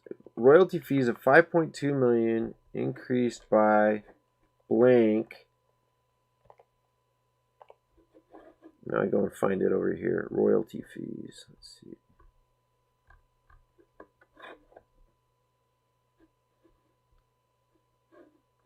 Okay, so it increased from 5.2 from 3.4. Is that right? Make sure my numbers are correct. Yep, that's right. So it increased by 1,864. See, increased by 1.9 million.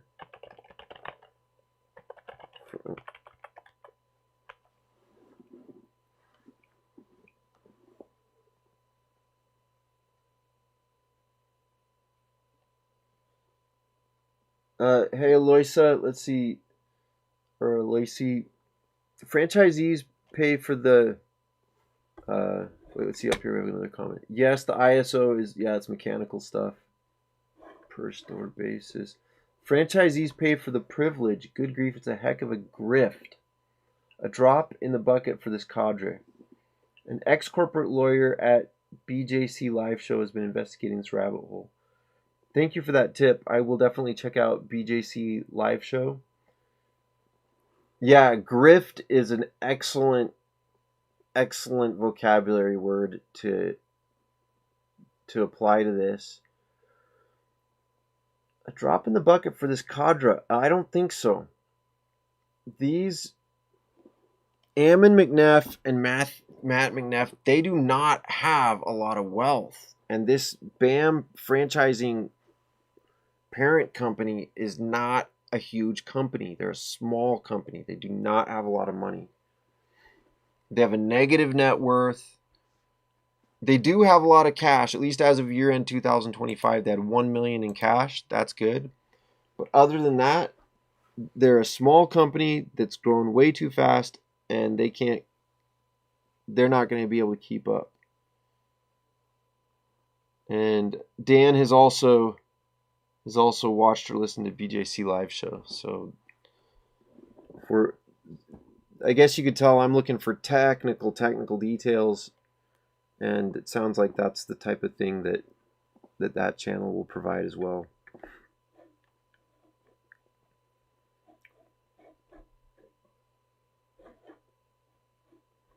See, dollar values of like $3 million and $5 million and stuff, they sound really big, but they're not.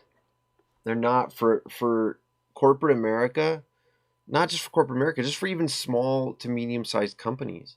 This is just normal figures for a small to medium-sized company, except for the fact they've grown very quickly. And it's kind of like a kid. Like I don't know if you ever remember as a kid running downhill, and then you get going so quick you can't stop if it's a steep hill.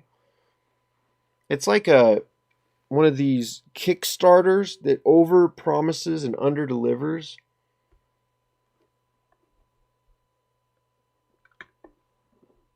Goes all the way to the LDS culture and the groupthink and the hive mind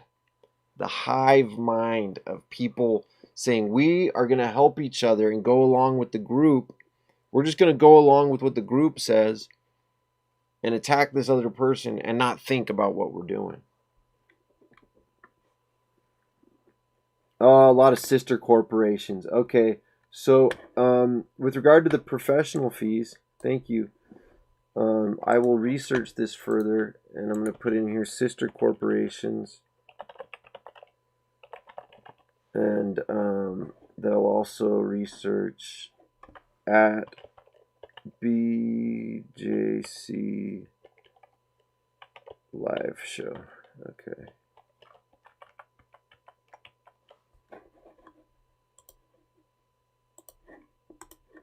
So that's a little bright. Yeah.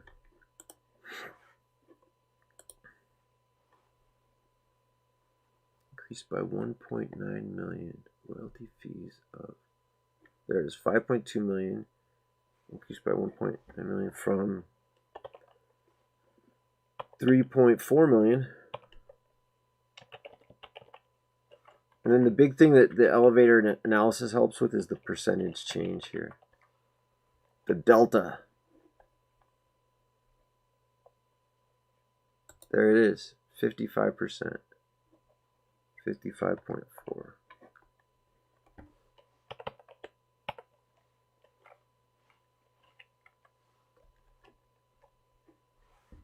From 3.4 million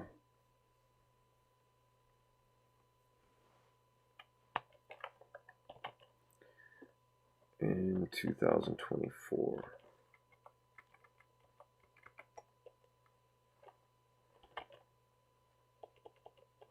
Royalty fees of $5.2 million for 2025 increased by 1.9 million. This is in line.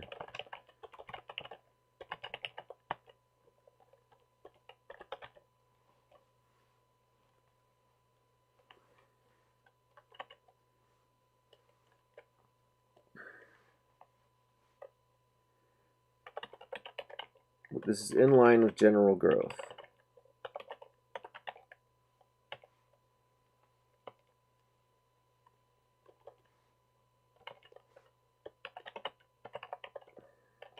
Total number of open stores increased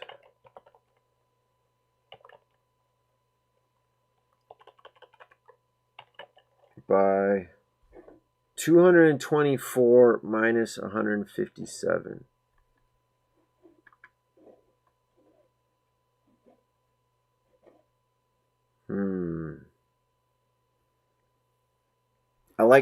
I like testing my mental math skills sometimes. But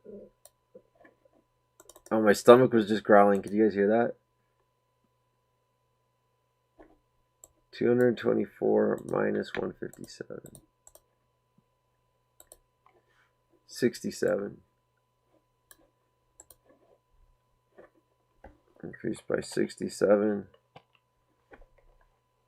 I think actually this might be in my elevator analysis. Let's see.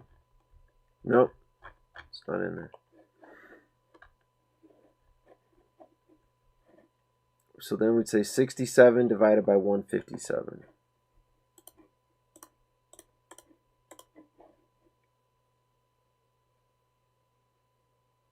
42.7% or 43%.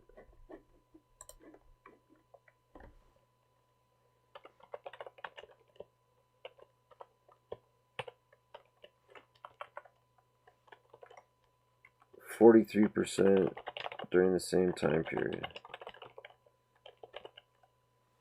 Okay, so royalty fees are growing in line with new store openings. That's good.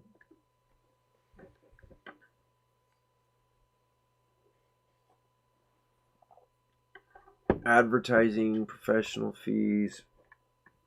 Now we get into franchise fees.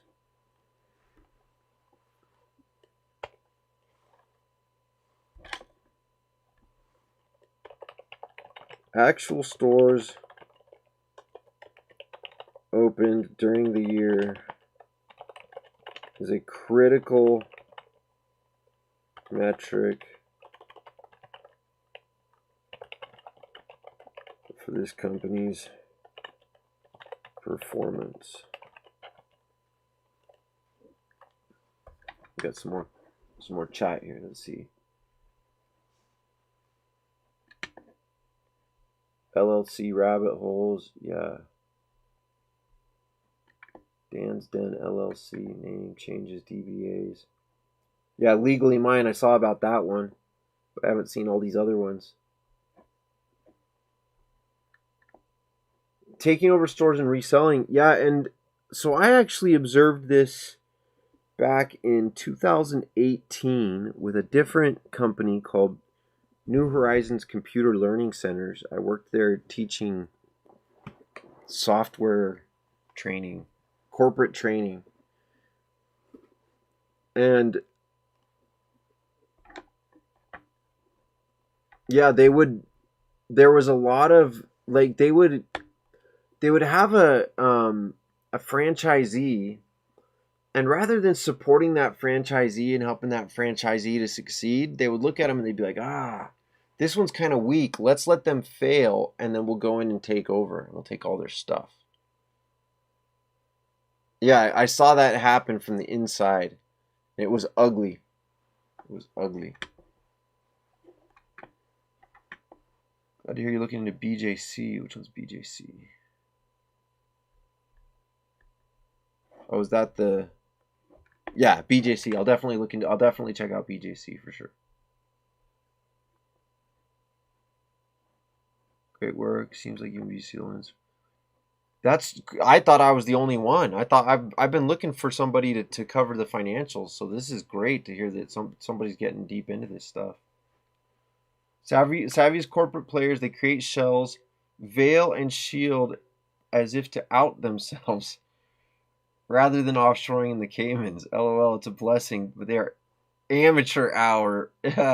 Write clauses that set them up for failure and swoop in to possess the store. Yes, that is exactly true. That happens. They write clauses, not just clauses, but when they're communicating with the store, they could look and see, like what I observed back in 2018.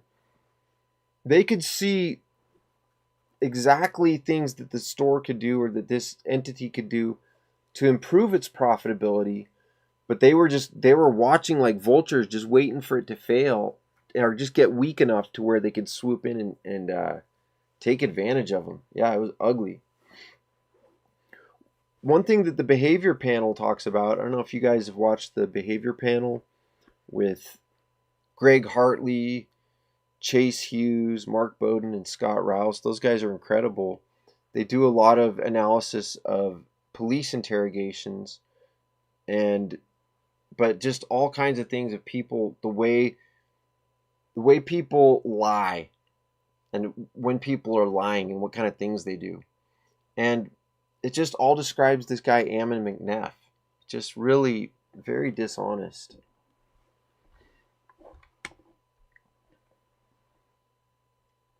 Actual stores open during the year is a critical metrics for this company's performance. Mm-hmm.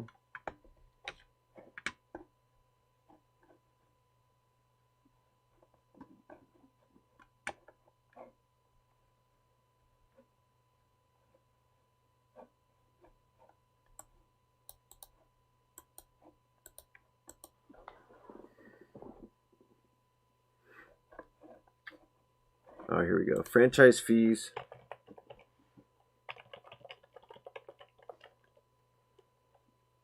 Of $2.7 million.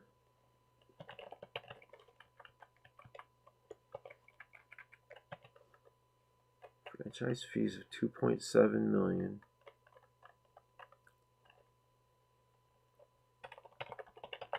Represent cash deposits received from franchisees who held a grand opening that year. Franchise fees in 2025 of this much represent. Yeah, that's the ones who held the grand opening that year. Now I'll go to my elevator analysis to get the percentage and everything.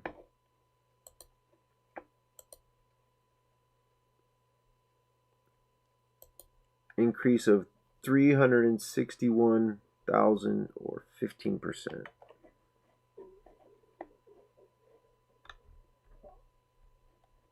Uh, 361K, 16%.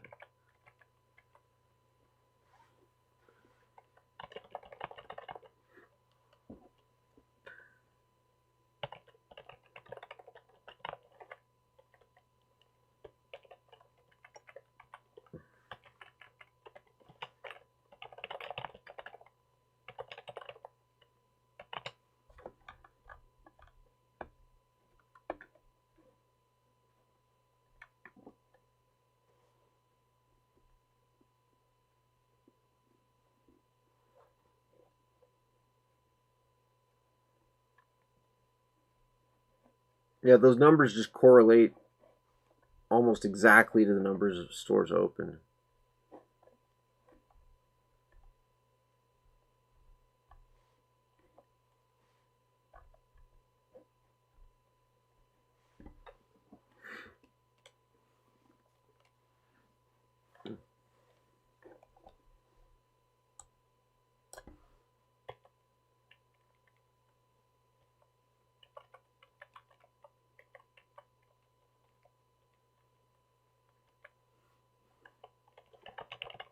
And is in line.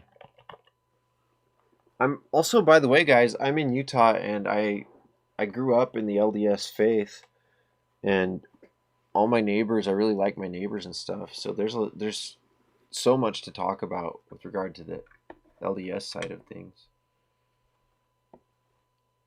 Yeah, that's their business model, compulsive lying. They are so at ease with. Oh, the U-Haul lie. Oh my gosh, that one is wild. You can actually see the U-Haul in the window. Make this chat window bigger.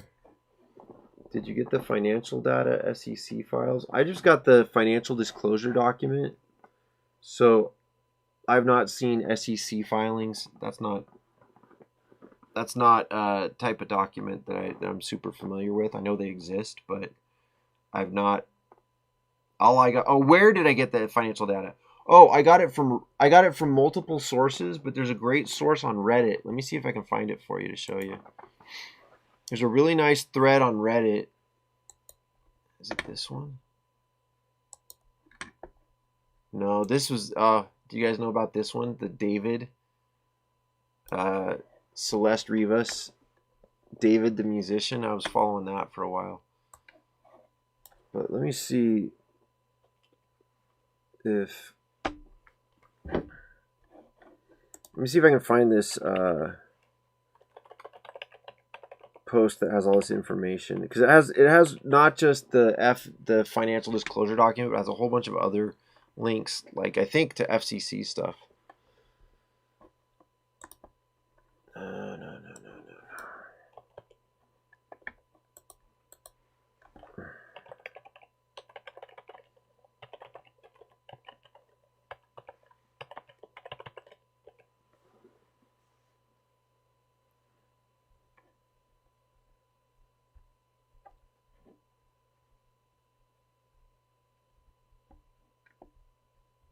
No, let's see.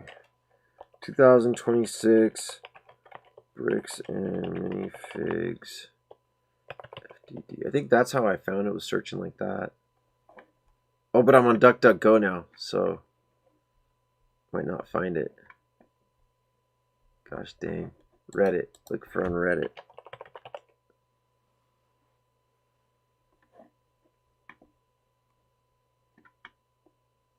This might be. No, that's not it. Maybe if I just search for my own recent Reddit history, because I put a chat on there. I put a comment on there. There we go. Search for my personal stuff on Reddit. Maybe notifications.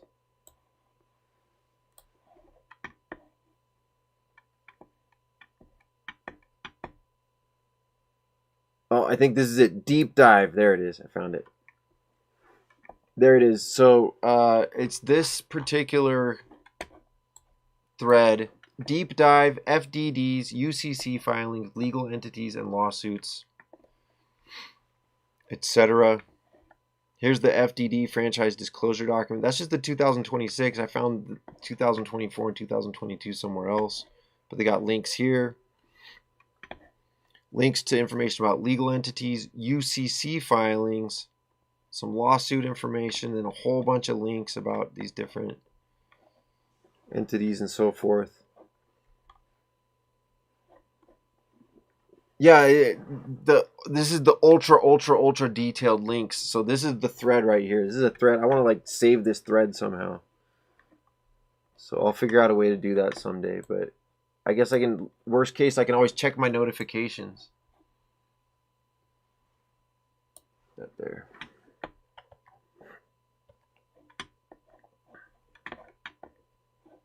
Ah, you're welcome. Oh my gosh, a U-Haul truck tracker.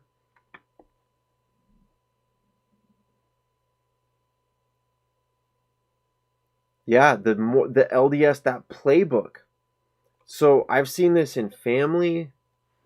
It goes, for me, it's like very personal. Let's see.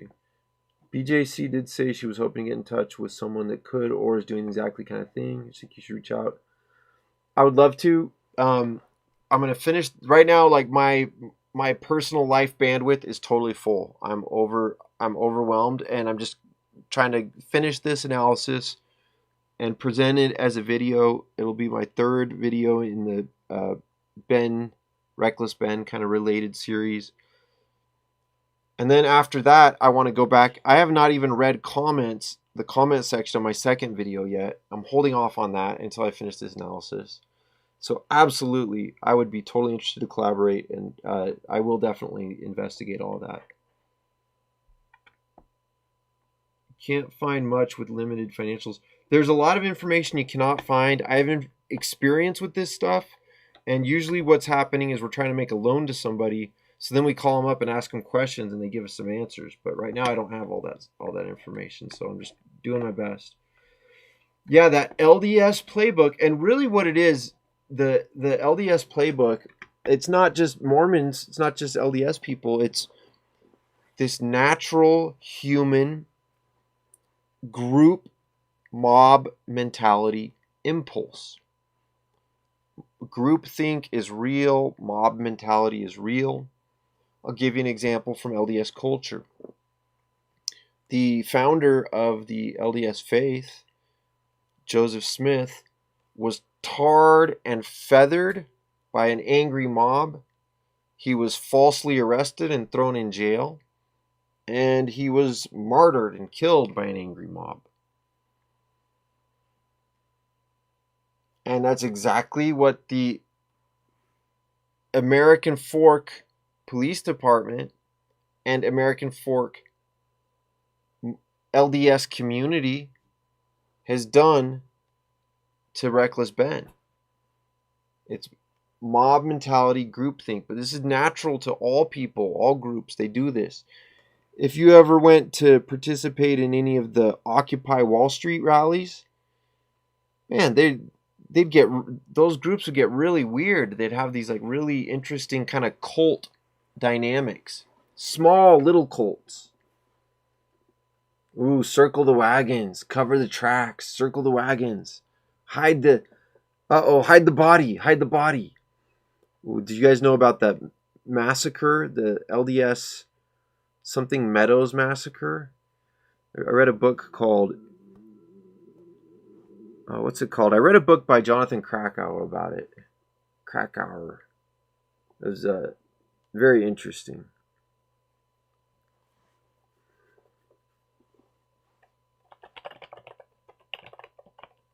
Oh, the French Revolution. Hmm. Yeah. What, Jonathan Krakauer? This massacre? The It happened. So let's see. 1830 is when the LDS faith was founded. Uh, I guess Joseph Smith would have been assassinated somewhere in the 1940s. I mean 1840s, or maybe the late 1830s. Then the LDS population worked its way west to where somewhere in the 1850s, 1860s, 1870s they were working their way toward Utah. So I don't remember the exact years off the top of my head, but it was during the Brigham Young era. So he was the second leader of the church, and there was this growing partisanship, partisan mentality of us versus them. And there was a lot of talk of military solutions and getting together, like, what do they call it when you get a group of guys that go around and patrol and everything? Anyway, they'd form up their gangs. But then, just randomly, it happened in Cedar City, is where it happened. There was a group of guys from Cedar City, and they had this mentality that, because there's a lot of talk, and Brigham Young was pushing it too. We got to protect ourselves, and they're going to send an army in here, and they're going to come and they're going to take over Utah. And so there was a lot of feeling that way. And then but then what happened is just this group of people from Cedar City just went and they killed a bunch of innocent random like pioneers that were just on their, like, just travelers. It was a wagon train that was on its way to California. They killed them and stole all their stuff. It was a rotten thing. Rotten thing. Yeah, I'm more spiritual than religious too. Same.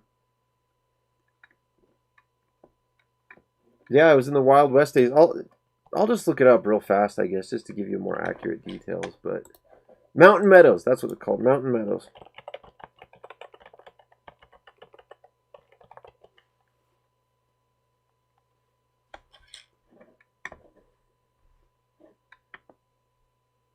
1857 is when it happened. So I was pretty close on the dates, wasn't I?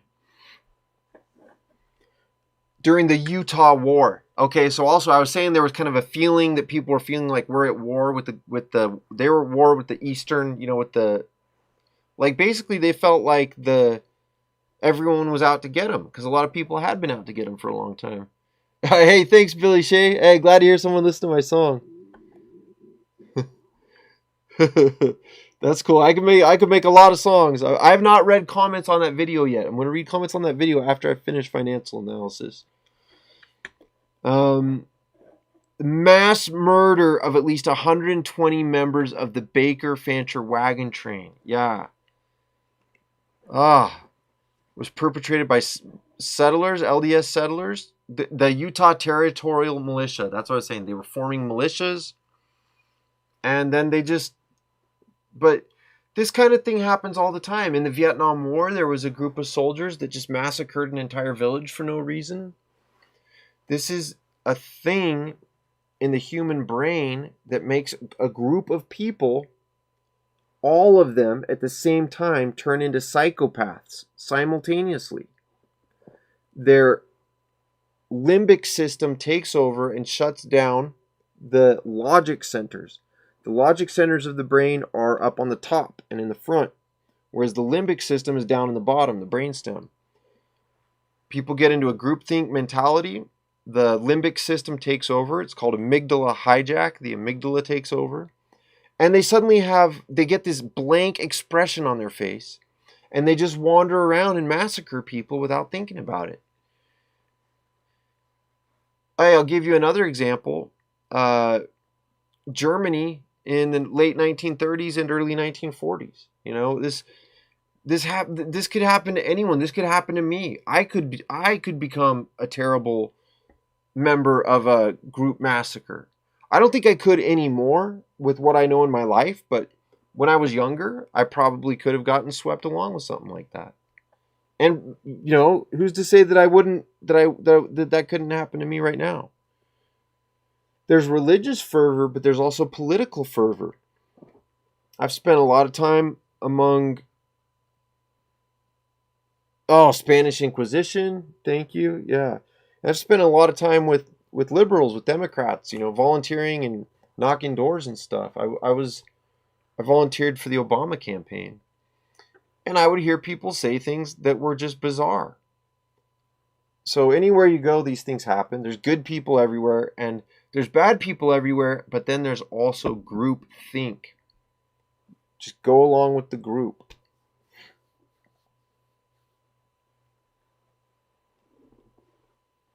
Tribal mentality. It goes back to before the chimpanzees. It goes back to early pre-mammalian. It's even like, look at fish. Look how fish have very small brains. They do not have nearly the level of complexity that we humans have. But this group think instinct goes all the way back to the age of the fishes. Goes back 500 million years. I try to be an independent thinker. I try to say, I've heard people saying stuff about this situation with Ben where I say, whoa, hang on a second. $95 million? I don't think so. So I just try to not believe everything I hear. Skepticism. Healthy skepticism. Playing the devil's advocate is not skepticism. Playing the devil's advocate is just playing the devil's advocate, often being rude for no reason. Skepticism means you think about it. It doesn't mean you just argue with it for no reason.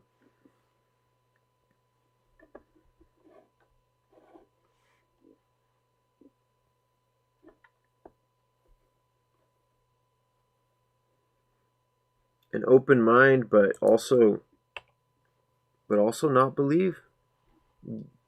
I don't believe. I believe. I think about what you say. Maybe I believe. Maybe I don't. I'm going to take time to think about it and figure it out.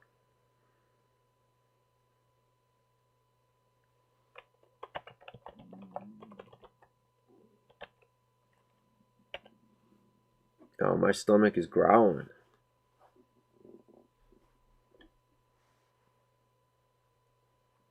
Unbridled democracy is mob rule. Yeah. They're like, I can't remember which one of the founding fathers took that position, but some of them took the opposite position. Hey, thanks, Billy Shea. Yeah, it's kind of neat. I mean, I've been making videos for a while and I've never had like basically any views. And I originally was focused on music and animation, but then I had some stuff happen in my life back in December and it kind of changed everything. So I've been focused on my legal issues. And then basically what happened to me in December is very similar to what Reckless Ben went through, where several police officers and several civilians were involved in making false claims against me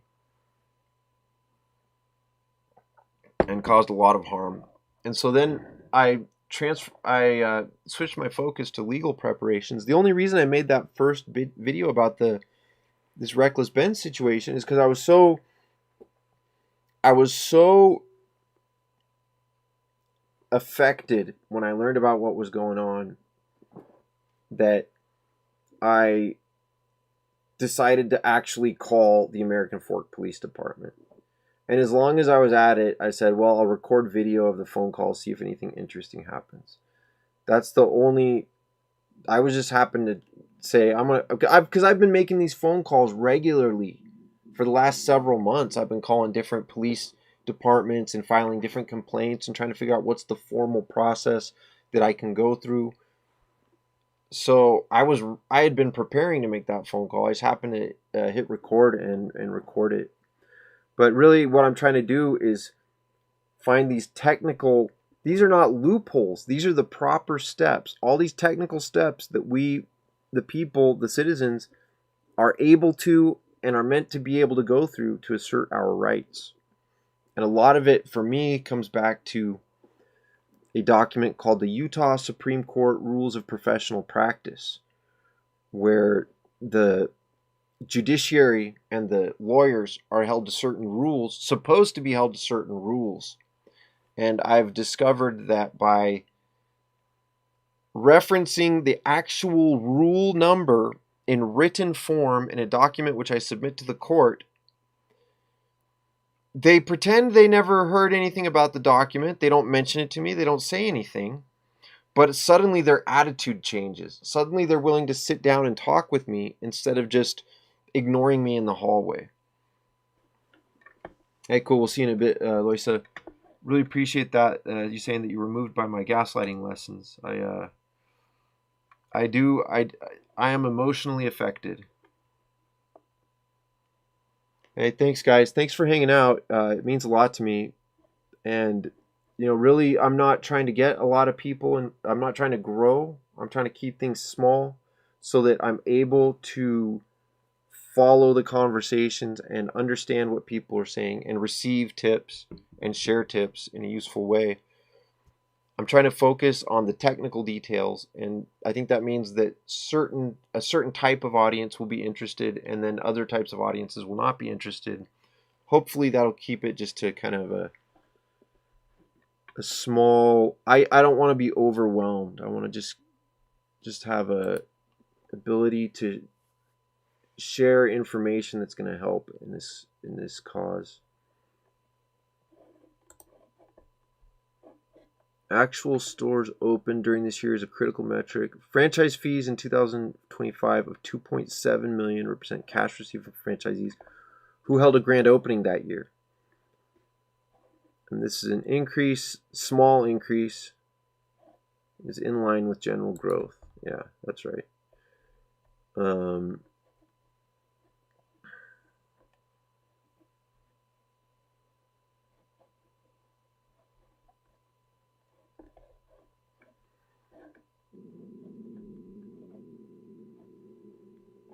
Okay, now we'll start talking about unearned revenue.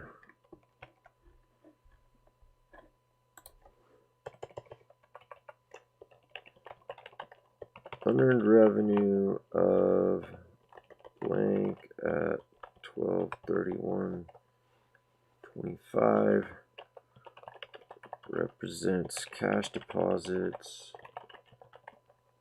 from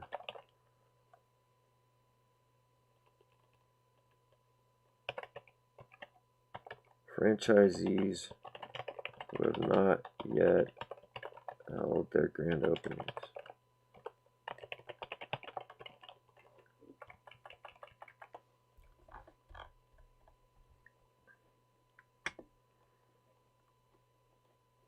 $2.7 million.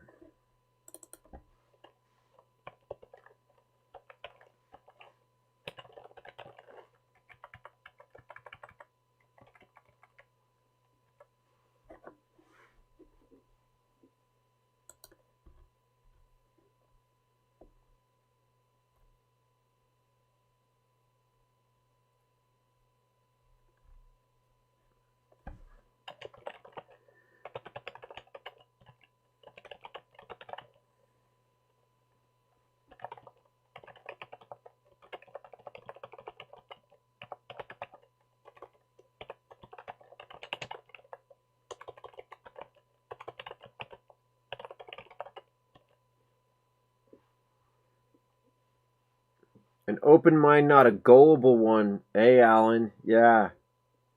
Open mind versus gullible. Discernment, skepticism. It seems like something that they would teach in school more. But I think they do say that a lot in school, but it just doesn't always, the concept doesn't stick for everybody. People tend to believe everything they hear.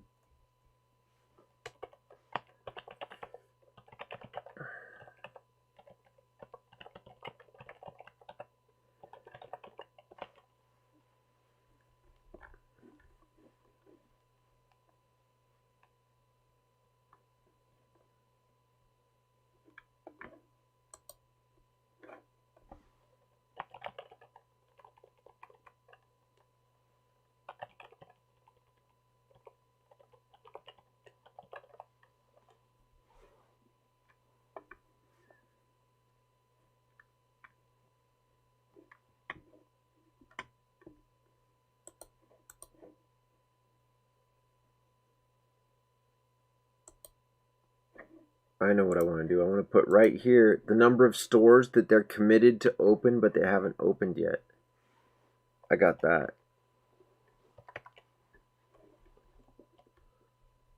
I'm trying to make this all, shrink all this information down and make it easy to access, easy to understand. Or easier to access, easier to understand.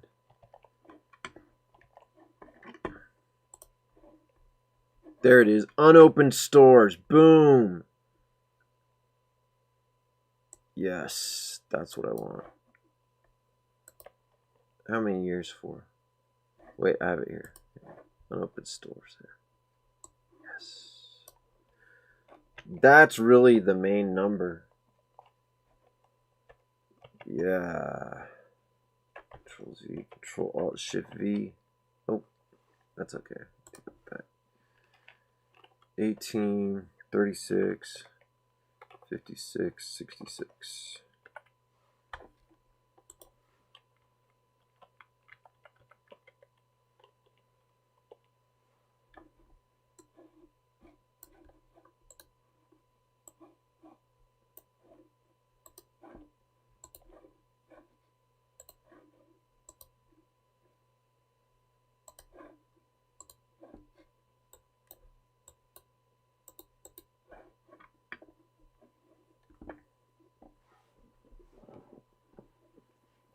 Yeah, this is now getting to be very helpful. This table right here is going to help a lot.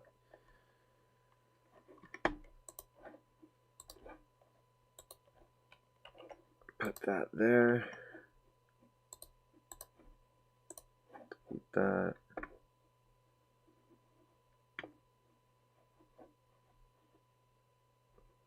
I mean, if they're able to open 66 stores every year, if they can keep going in 2026, then they'll stay afloat. But that's a lot of commitments to a lot of people.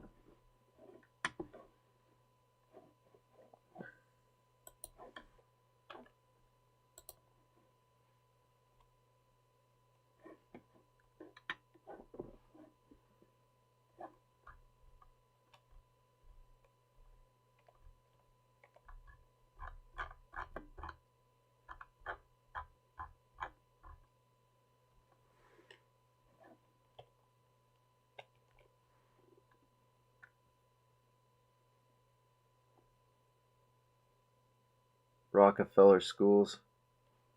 Dan, you're 63. Okay, I'm 48. Yeah, so you learned. I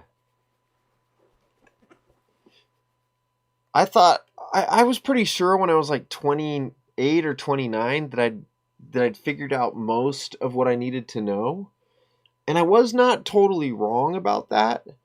But that last 5% takes the longest, and since I was 29 or 28 or however old, now that I'm 20 years later,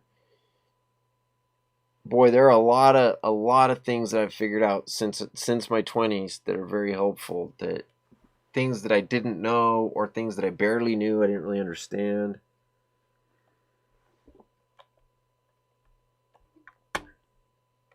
Experience is the best teacher of all.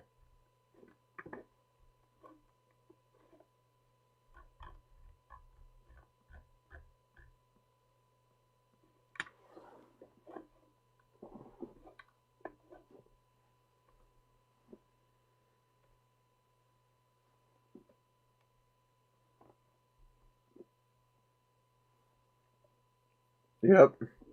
Yep. Yep. Every day is a time to learn, and yeah, that is a lot of potential victims. I mean, 300 different store owners, and the ones that I'm most focused on, and that's why I'm trying to, like, I'm moving the rows around in this table, is the unopened stores, is that unearned revenue. That's all the deposits from people who are planning to open a Bricks and Minifig store, but they have not yet had their grand opening. They've been going sell, sell, sell, sell, sell,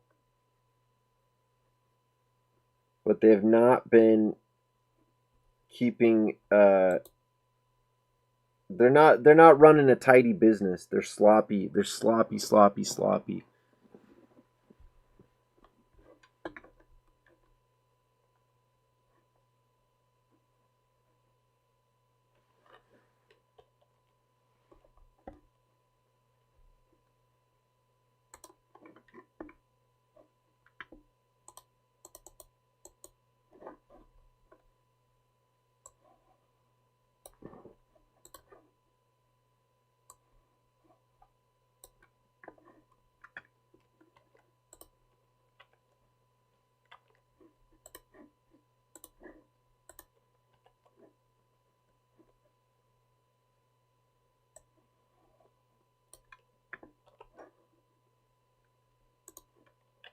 There we go.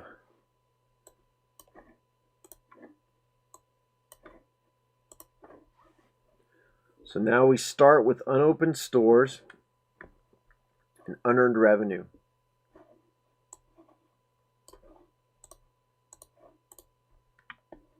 Then we get to stores opened this year and franchise fees. Total stores at year end. Yeah, so this is kind of telling a story also because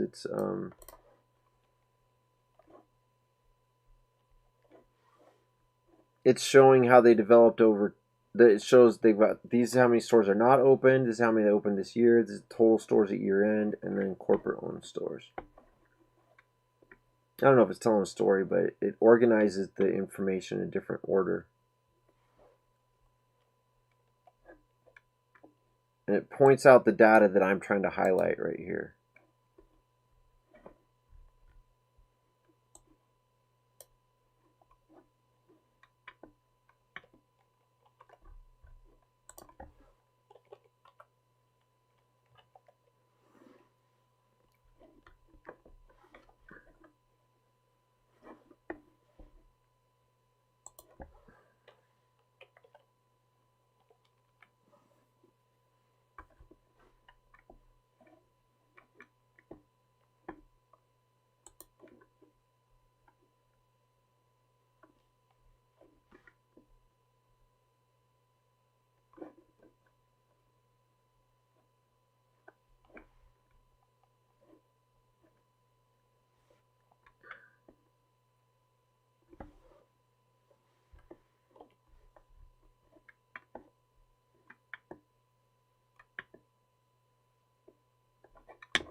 Hey everybody, I'm going to wrap up for now. It has been so cool getting to chat a little bit. I appreciate several of you checking in and saying hi.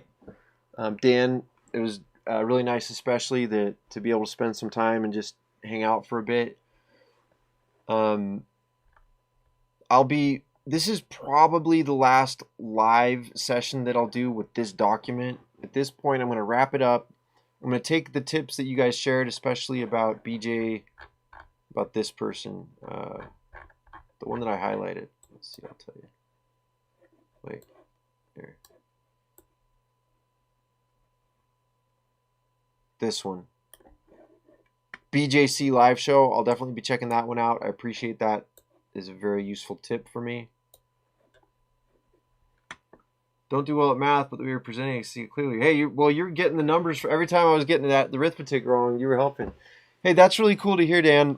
That's exactly the way that I've always operated. Is I try to make things as clear as possible.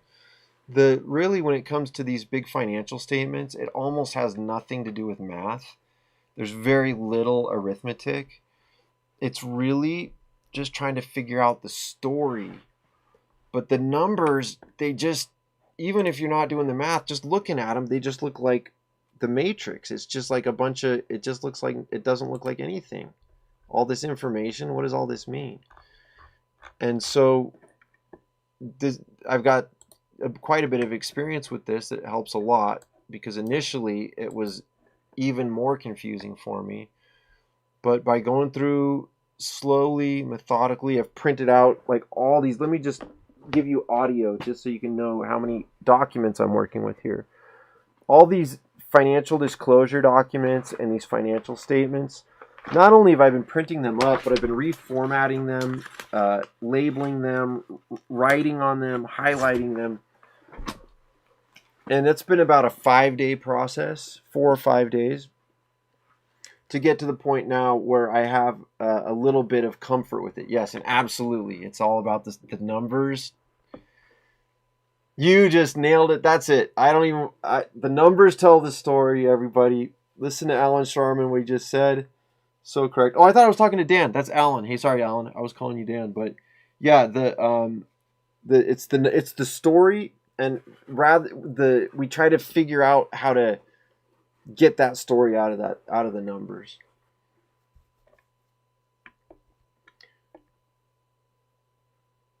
Okay, so I was thinking Dan is 63, but actually Alan is 63. So, and maybe Dan might actually be super good at math.